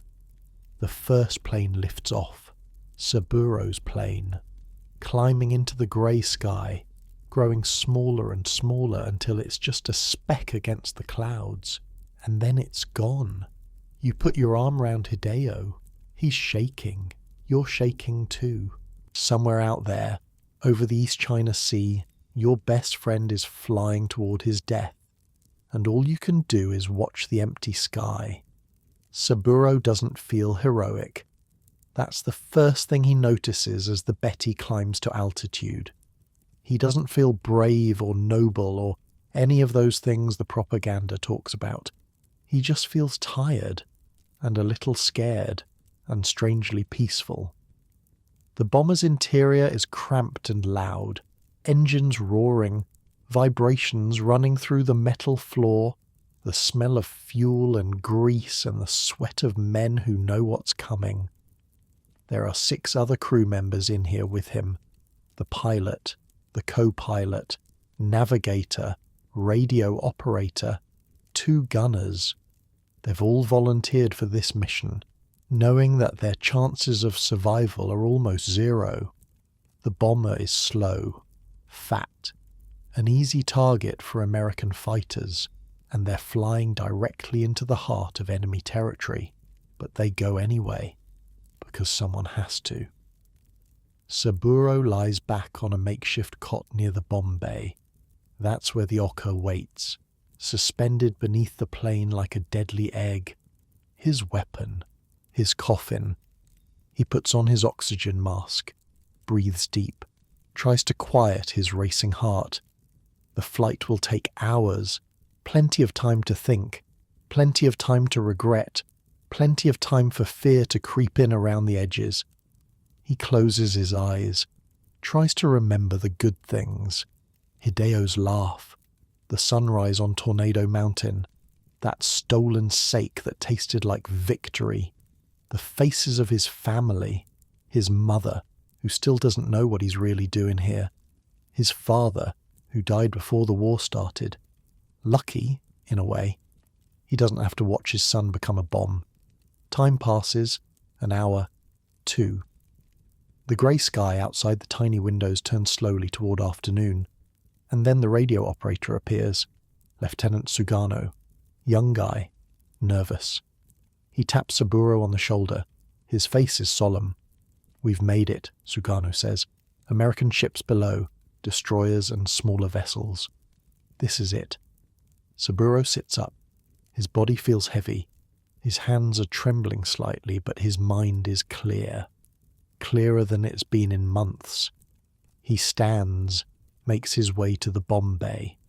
The trapdoor is there, in the floor of the bomber, the Devil's Gate they call it, because once you go through, there's no coming back. Saburo opens it. Wind rushes up, cold, violent. The roar of the engine seems louder now, mixing with the howl of air. Below, through the partially open bomb bay doors, he can see the sea, blue and grey and endless, and somewhere down there, the enemy, ships that have no idea what's coming. Or maybe they do. Maybe they've already spotted the bombers. Maybe the fighters are scrambling right now. Maybe there are only minutes left. It doesn't matter. There's no turning back. Saburo looks at Sugano. The radio operator has followed him to the trapdoor. His eyes are wet. "Petty Officer Sugano," Saburo says. "Thank you for everything." It's a formal thing to say. Stiff. But what else is there? What words could possibly fit a moment like this? Sugano salutes. Sharp. Precise. The kind of salute you give to someone you respect. Saburo smiles. A real smile. Warm. Grateful. And then he turns and begins to descend. The ladder is flimsy, just a few rungs leading down into the darkness of the bomb bay. The wind tears at him, tries to rip him away, but he holds on, hand over hand, rung by rung. The Oka waits below, that sleek, deadly shape, those stubby wings, those rocket nozzles, his destiny. He reaches the cockpit, squeezes inside. It's even smaller than he remembered from training. Barely room to move. The instrument panel is inches from his face. The joystick is between his knees. Through the gap in the bomb bay doors, he can see the battle beginning. 3 Zero fighters, kamikaze bombers from another squadron, are diving toward a destroyer below. The USS Manat El Abele, though Saburo doesn't know its name. To him, it's just a ship, just a target. The destroyer's guns open up, bright flashes of anti-aircraft fire, tracers streaming through the sky like angry fireflies. 1 Zero is hit, explodes in mid-air, gone. Another is driven off, damaged, trailing smoke. But the third keeps coming, burning, riddled with holes, but still flying, still diving. It slams into the destroyer's side. A massive explosion. The ship shudders. Smoke pours from the wound. The first hit, but the ship is still afloat, still fighting. That's where Saburo comes in. He taps out a Morse code message, ready to launch. His heart is pounding so hard he can barely hear the reply. Wait, nothing happens. A minute passes. The Betty is still flying. The Oka is still attached. Below, the destroyer is still burning, still shooting at anything that moves. What's going on? Cold fear starts to pool in Saburo's stomach. He's suspended over the battle, helpless. If they don't drop him soon, they'll fly right past the target. The whole mission will be wasted. He taps the message again, more urgent this time, still nothing. Back in the bomber, the aircraft commander is shouting at Sugano. The explosive release bolt has misfired. The automatic system isn't working. Manual release, the commander yells. Do it now. Sugano's hands are shaking. He stares at the manual override lever. One pull, and Saburo will fall. One pull, and his friend will begin his final dive. He can't bring himself to watch.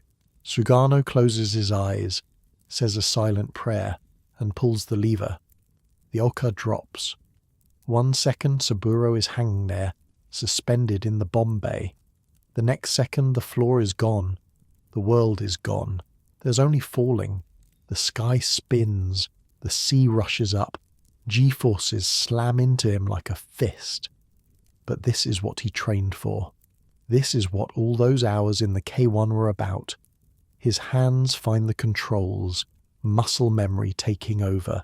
He fights the joystick, fights the spin, fights everything that's trying to kill him before he can kill himself. The Oka levels out, not gracefully, not smoothly, but it levels out. And now he's flying, really flying, gliding toward the target, the wounded destroyer, the ship that thought it had survived. His thumb finds the button on the joystick, the rocket ignition. Once he presses it, there's no going back. Not that there was ever any going back, but this makes it final. He takes a breath, thinks of Hideo, thinks of you, thinks of his mother, forgive me, and presses the button. 3 rockets ignite simultaneously, 1,700 pounds of thrust. The acceleration is instant, overwhelming. Saburo is thrown back into his seat like a rag doll. The roar is deafening, louder than anything he's ever heard. The battle cry of the thunder gods finally unleashed. The Oka screams toward the destroyer, 400 miles per hour, faster than any American has ever seen. Below, on the deck of the Manat El Abele, sailors look up, see the tiny aircraft hurtling toward them, try to swing their guns around, try to stop the unstoppable, but it's too late. It was always too late. Saburo doesn't feel the impact. One moment he's flying, the next moment he's not. There's no pain, no time for pain, just light, brilliant, blinding light, and then darkness, and then something else, something beyond words. The warhead detonates, 2,600 pounds of explosives. The destroyer's midsection disintegrates, steel buckles, the keel snaps like a twig. Power, lights, communications, all gone in an instant. The ship breaks in two, bow and stern separating, water pouring in from everywhere. Men are screaming, jumping overboard, trying to escape the flames, trying to survive what cannot be survived. Within minutes, both halves of the Manat El Abalay slip beneath the waves, the first American ship ever sunk by an Oka. 83 sailors will die. Saburo will never know any of this. He's already gone. Somewhere else now. Somewhere the war can't touch him. Back on the Betty, Lieutenant Sugano watches the explosion through the narrow windows. His hands are still shaking. His eyes are still wet. But there's something else there now too. Pride, maybe. Or grief. Or both. He did it, Sugano whispers. He actually did it. The bomber turns, heads back toward Kanoya, one of the few that will make it home from this mission. Behind them, the ocean churns with debris and oil, and the bodies of sailors from both sides.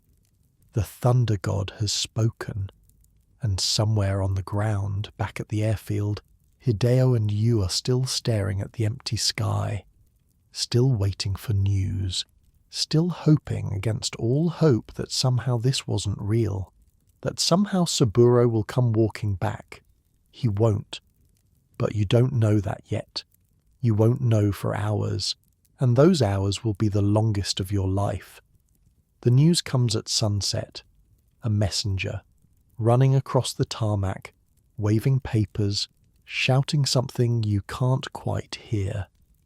You and Hideo have been sitting outside the operations building for hours, waiting, not talking, just waiting. The messenger reaches the building, disappears inside. A minute later, Commander Okamura emerges. His face is unreadable. The mission was a success, he announces to the gathered pilots. The Thunder Gods have struck a blow against the American fleet. One destroyer confirmed sunk, several others damaged. A cheer goes up, fists in the air, celebration. But you're not cheering. Neither is Hideo. You're both frozen, waiting for the rest. 5 of our bombers were lost, Okamura continues, shot down by enemy fighters before they could release their weapons. 4 others returned safely. 5 bombers, 30 men, gone.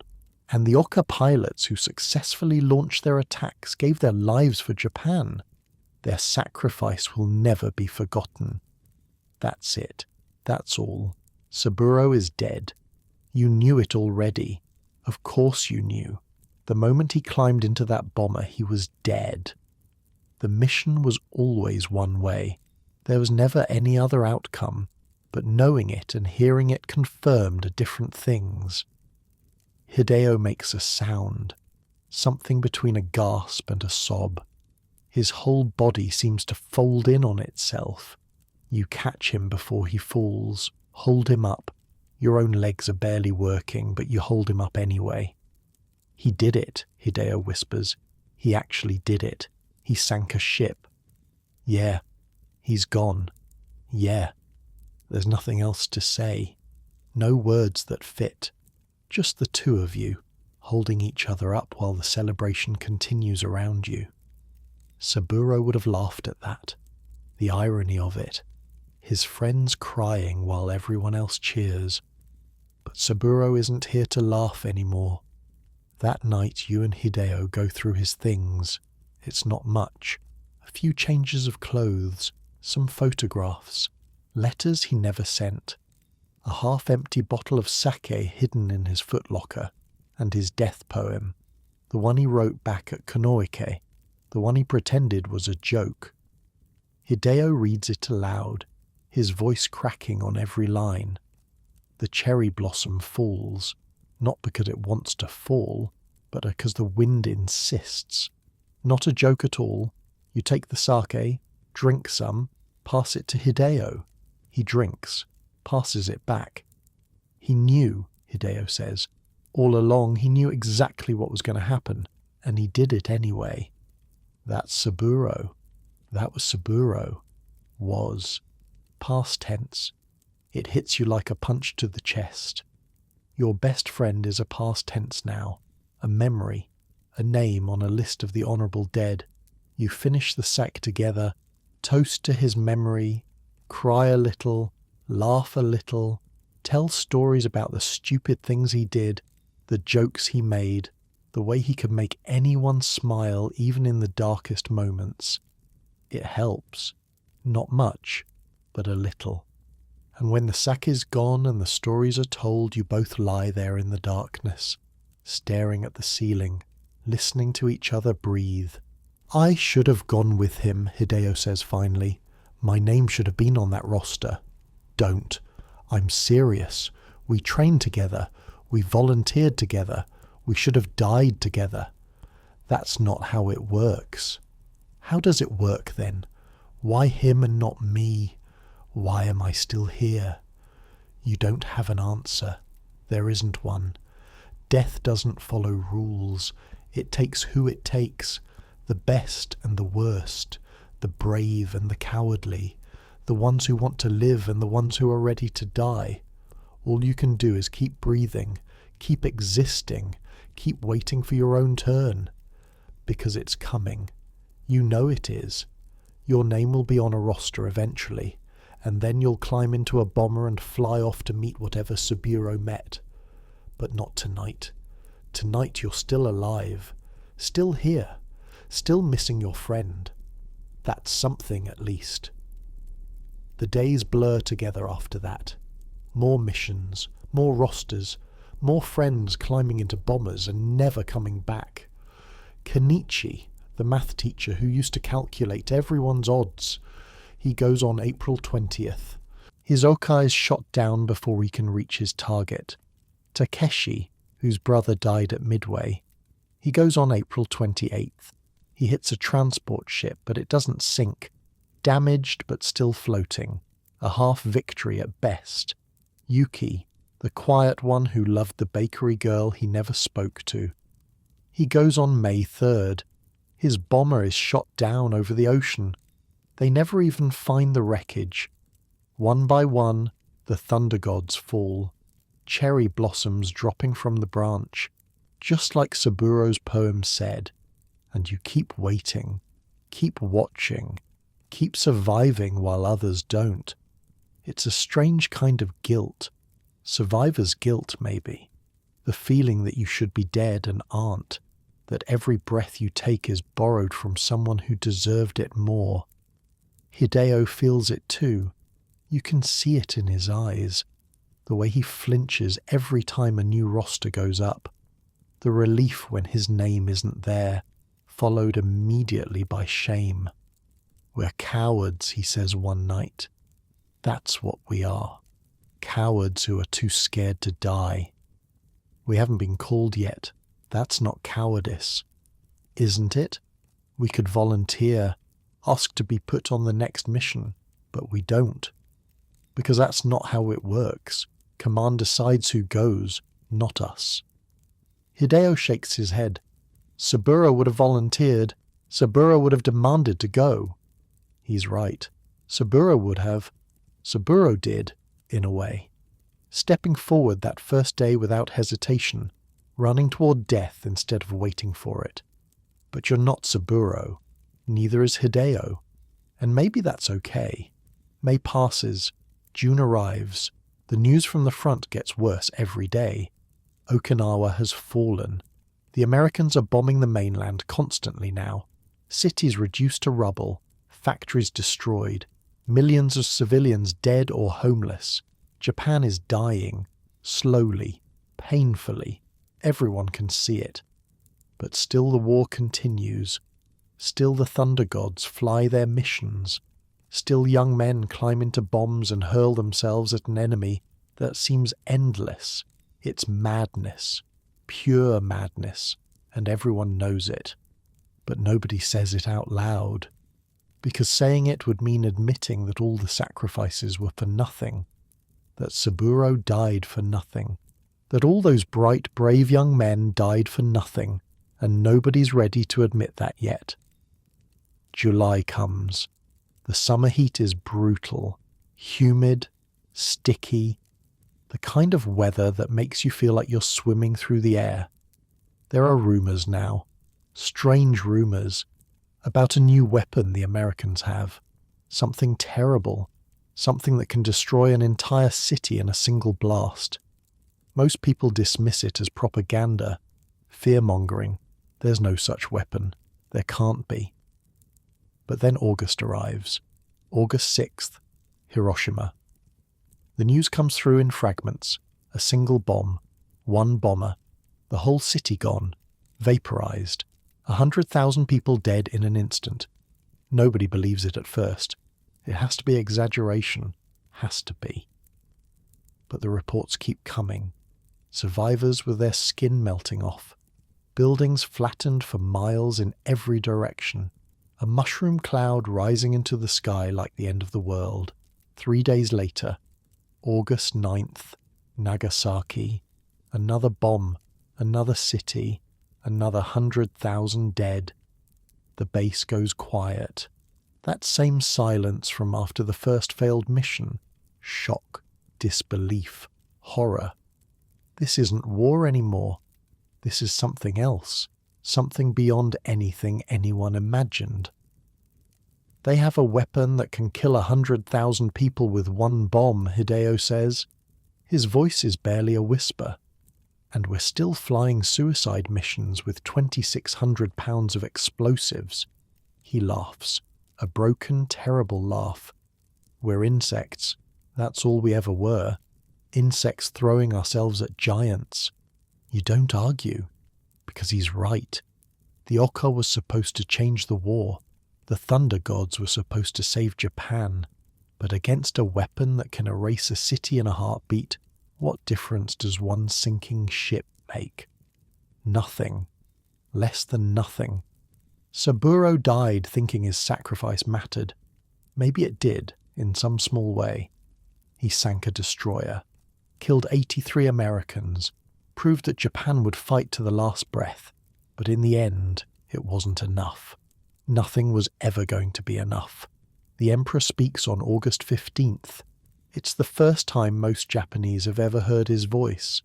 The radio crackles and hisses, and then there he is, the living God, speaking to his people. The words are formal, archaic, hard to understand, but the meaning is clear. Japan has accepted the terms of the Potsdam Declaration. The war is over. Japan has surrendered. The Thunder Gods gather around the radio in silence, listening, trying to comprehend, surrender. The word feels impossible, wrong. Japan doesn't surrender. Japan fights to the last man. That's what they've been taught. That's what they've been training to do. But here it is. The Emperor himself telling them to endure the unendurable. Some men cry, some rage, some just stand there, empty, like all the life has drained out of them. Hideo does none of these things. He just takes off his glasses, cleans them on his shirt, puts them back on. It's over, he says, flat, emotionless. All of it. Over. You don't know what to feel. Relief, grief, anger, some twisted combination of all three. You were supposed to die. That was the plan. That was what you trained for. And now, suddenly, you're not going to die. You're going to live. Live with what? Live for what? The days after the surrender are chaos. Some pilots refuse to accept it. They take off on unauthorized missions, fly their planes into the ocean or crash them into mountains. One last act of defiance against an ending they can't accept. Others simply disappear, walk off base and vanish into the ruined countryside, going home maybe, or going nowhere. Command tries to maintain order, but there's no order left to maintain. The military that has run Japan for years is collapsing. Officers who once held absolute power are suddenly just men in uniforms, waiting to find out what happens next. Hideo and you stay.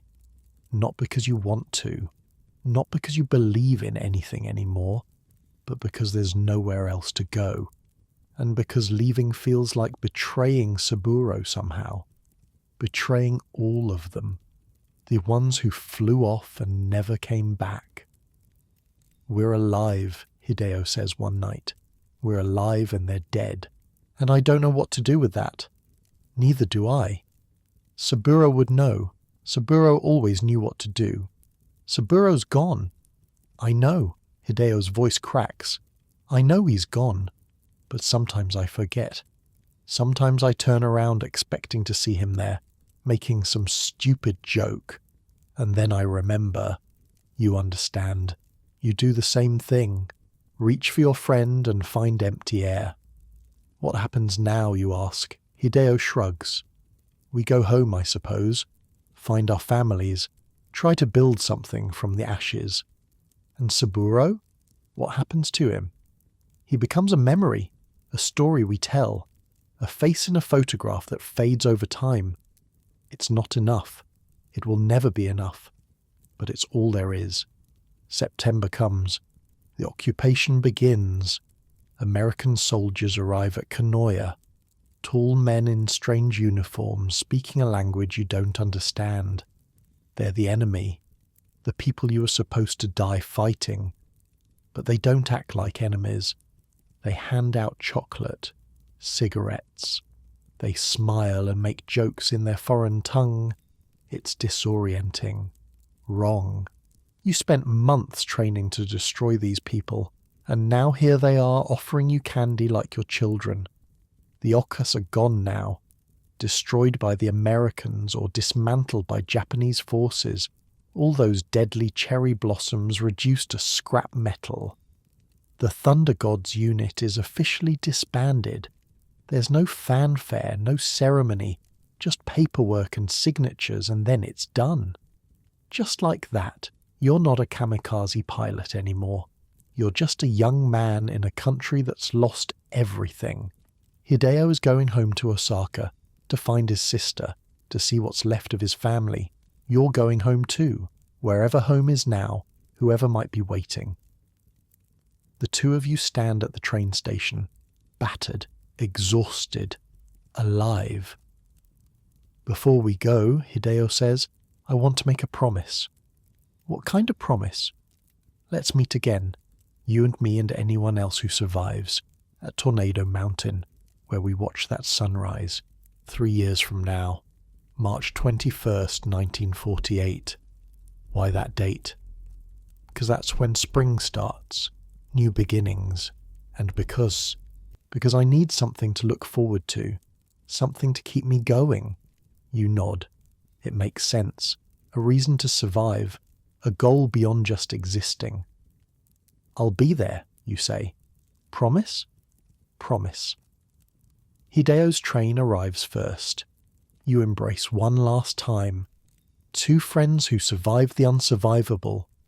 Two thunder gods who never got to thunder. Take care of yourself, Hideo says. You too.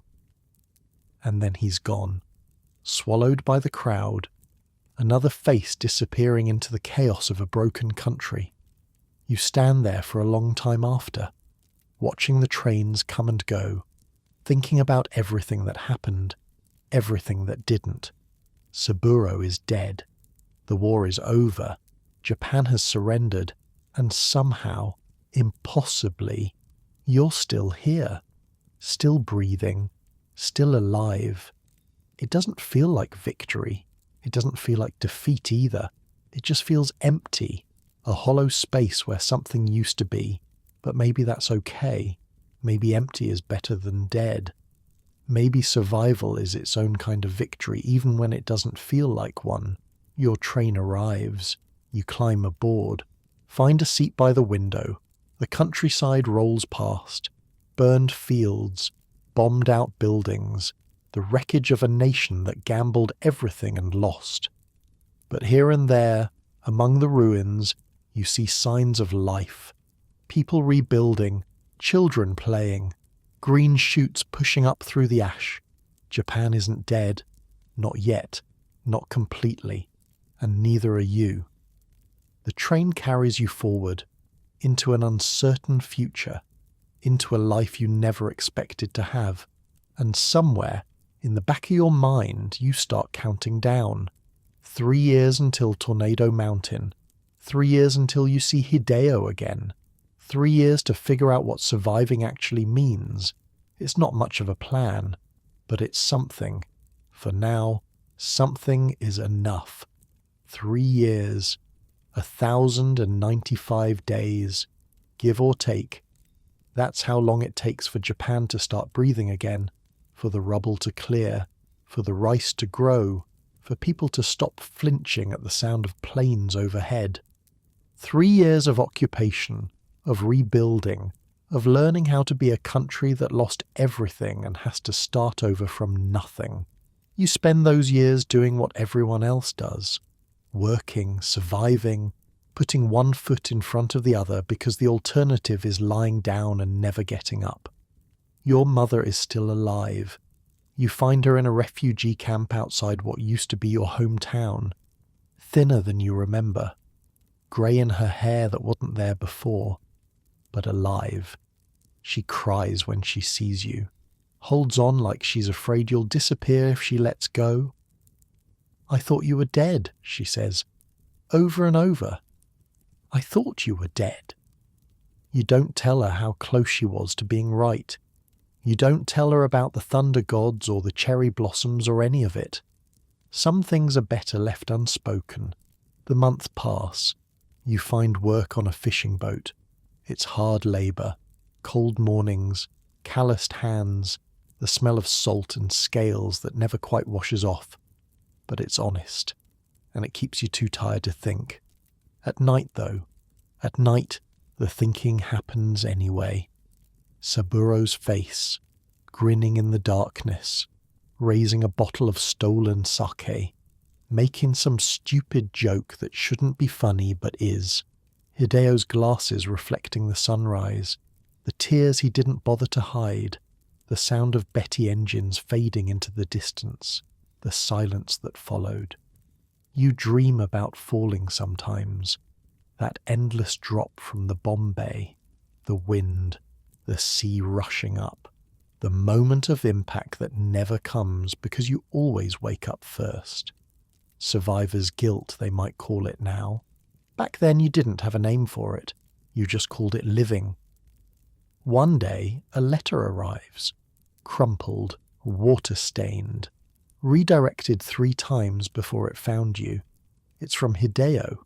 His handwriting is the same, neat, precise, the handwriting of someone who used to calculate trajectories and wind speeds. "I hope this finds you," he writes. "I hope you're still alive. I hope you'll remember our promise." You do. Of course you do. Tornado Mountain, March 21st, 1948. The letter continues. Hideo talks about his sister. She survived the bombing of Osaka, married a factory worker, has a baby on the way. He talks about his own life, teaching mathematics at a small school. Nothing fancy, but the children are eager and the work is meaningful. And then, near the end, he writes something that stops you cold. "I still think about it every day. What we were supposed to do. What Saburo actually did. Sometimes I feel like I missed my chance. Like surviving was a kind of failure. Is that strange? Do you feel that way too?" You read those words 3 times, 4, 5, because yes, God, yes, you feel exactly that way. The guilt of breathing when your friends don't, the weight of a life you were supposed to have given up, the question that never goes away, Why am I here and they're not? You write back that night. A long letter. Honest in a way you've never been honest with anyone. You tell him about the dreams, the faces, the falling. You tell him about the strange shame of working and eating and sleeping, while Saburo and Kenichi and Takeshi and Yuki exist only as names on a memorial somewhere. You tell him that survival isn't always the same as victory, that sometimes living is harder than dying would have been, and you tell him you'll be there. March 21st. Tornado Mountain, no matter what. The train to Kyushu takes 2 days. The infrastructure is better now. Not good, but better. You can actually travel without worrying about bridges collapsing or tracks being bombed. It's cold when you arrive. Early spring, that time of year when winter hasn't quite let go but you can feel warmth coming. The base at Kanoya is gone now, dismantled by the Americans. Just empty fields where hangars used to stand, grass growing through the cracks in old runways. You walk through it anyway, trying to remember, trying to connect this peaceful emptiness with the chaos you knew before. Here's where the Bettys lined up. Here's where you watched Saburo climb aboard. Here's where you stood with Hideo as the engines faded and the sky swallowed your friend forever. Just grass now. Just silence. The path to Tornado Mountain is overgrown. Nobody maintains it anymore. You have to push through brush and climb over fallen branches. But the mountain itself is the same. Still humble, still quiet, still watching over the sea. You arrive at dawn, just like that New Year's Day 3 years ago. And Hideo is already there. He looks different, older. The boyishness is gone from his face, but his glasses are the same, and when he smiles you can still see the friend who stood beside you through everything. You came, he says. I promised. He nods, like that's enough, like promises still mean something in a world where everything else has fallen apart. There's one other person with him, a man you recognize vaguely, Taro something, one of the pilots who trained alongside you but was never assigned to a mission, never got his name on a roster. 3 of you, out of 17 who started this journey together. That's what survival looks like. A handful of faces in a field of graves. Hideo has brought green tea, hot in a thermos. He pours 3 cups and hands them out. To the ones who aren't here, he says softly. You drink. The tea is bitter, warm, real. I've been thinking, Hideo continues, about what it all meant, whether any of it mattered. And? He's quiet for a long moment, looking out at the horizon, the same horizon where Saburo disappeared. I don't know, he admits finally. I don't know if we changed anything. I don't know if the sacrifices made any difference. The Americans had their bomb. They would have won anyway. So it was all for nothing? No. Hideo shakes his head. Not nothing. It meant something to us, to the men who believed in it. That has to count for something, even if the history books say otherwise. You think about Saburo, that last grin before he walked toward the bomber, the way he said goodbye without looking back. He believed. Right until the end, he believed. Maybe that's what matters.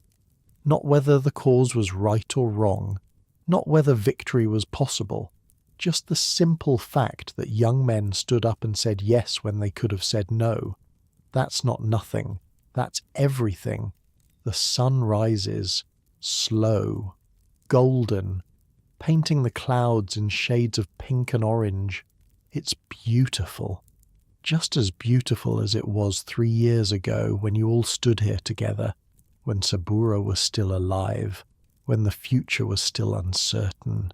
But the beauty hurts differently now. It's not the sharp ache of anticipation. It's the dull throb of memory, of knowing what came after.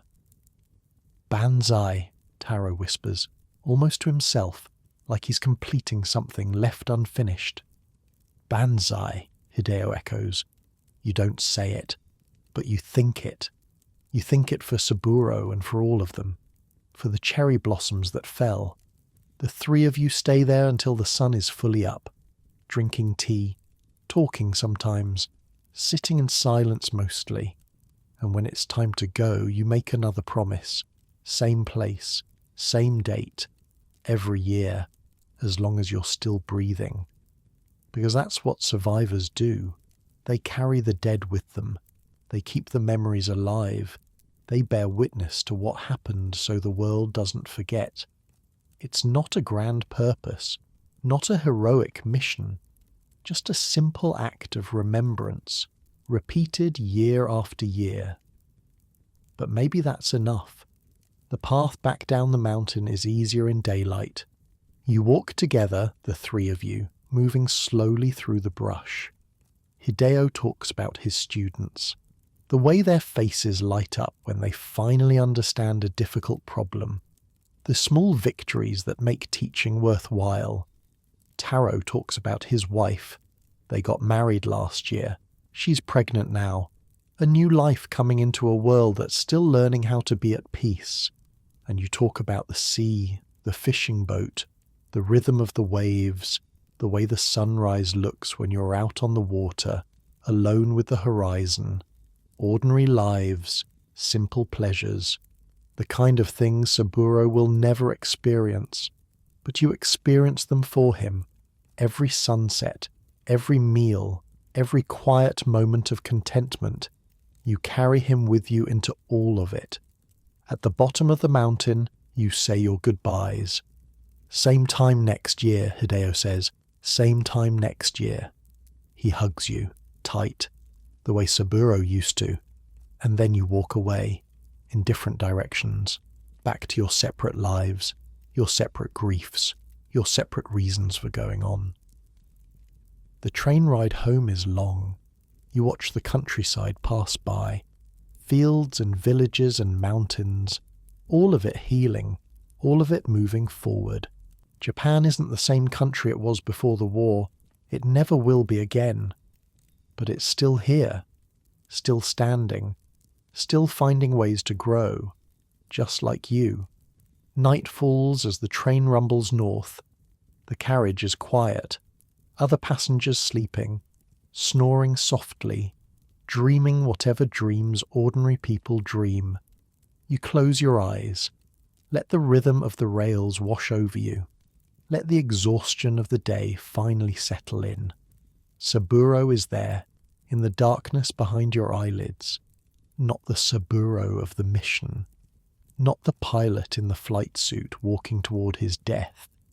The other Saburo, the one who laughed too loud and stole sake and made everyone around him feel alive.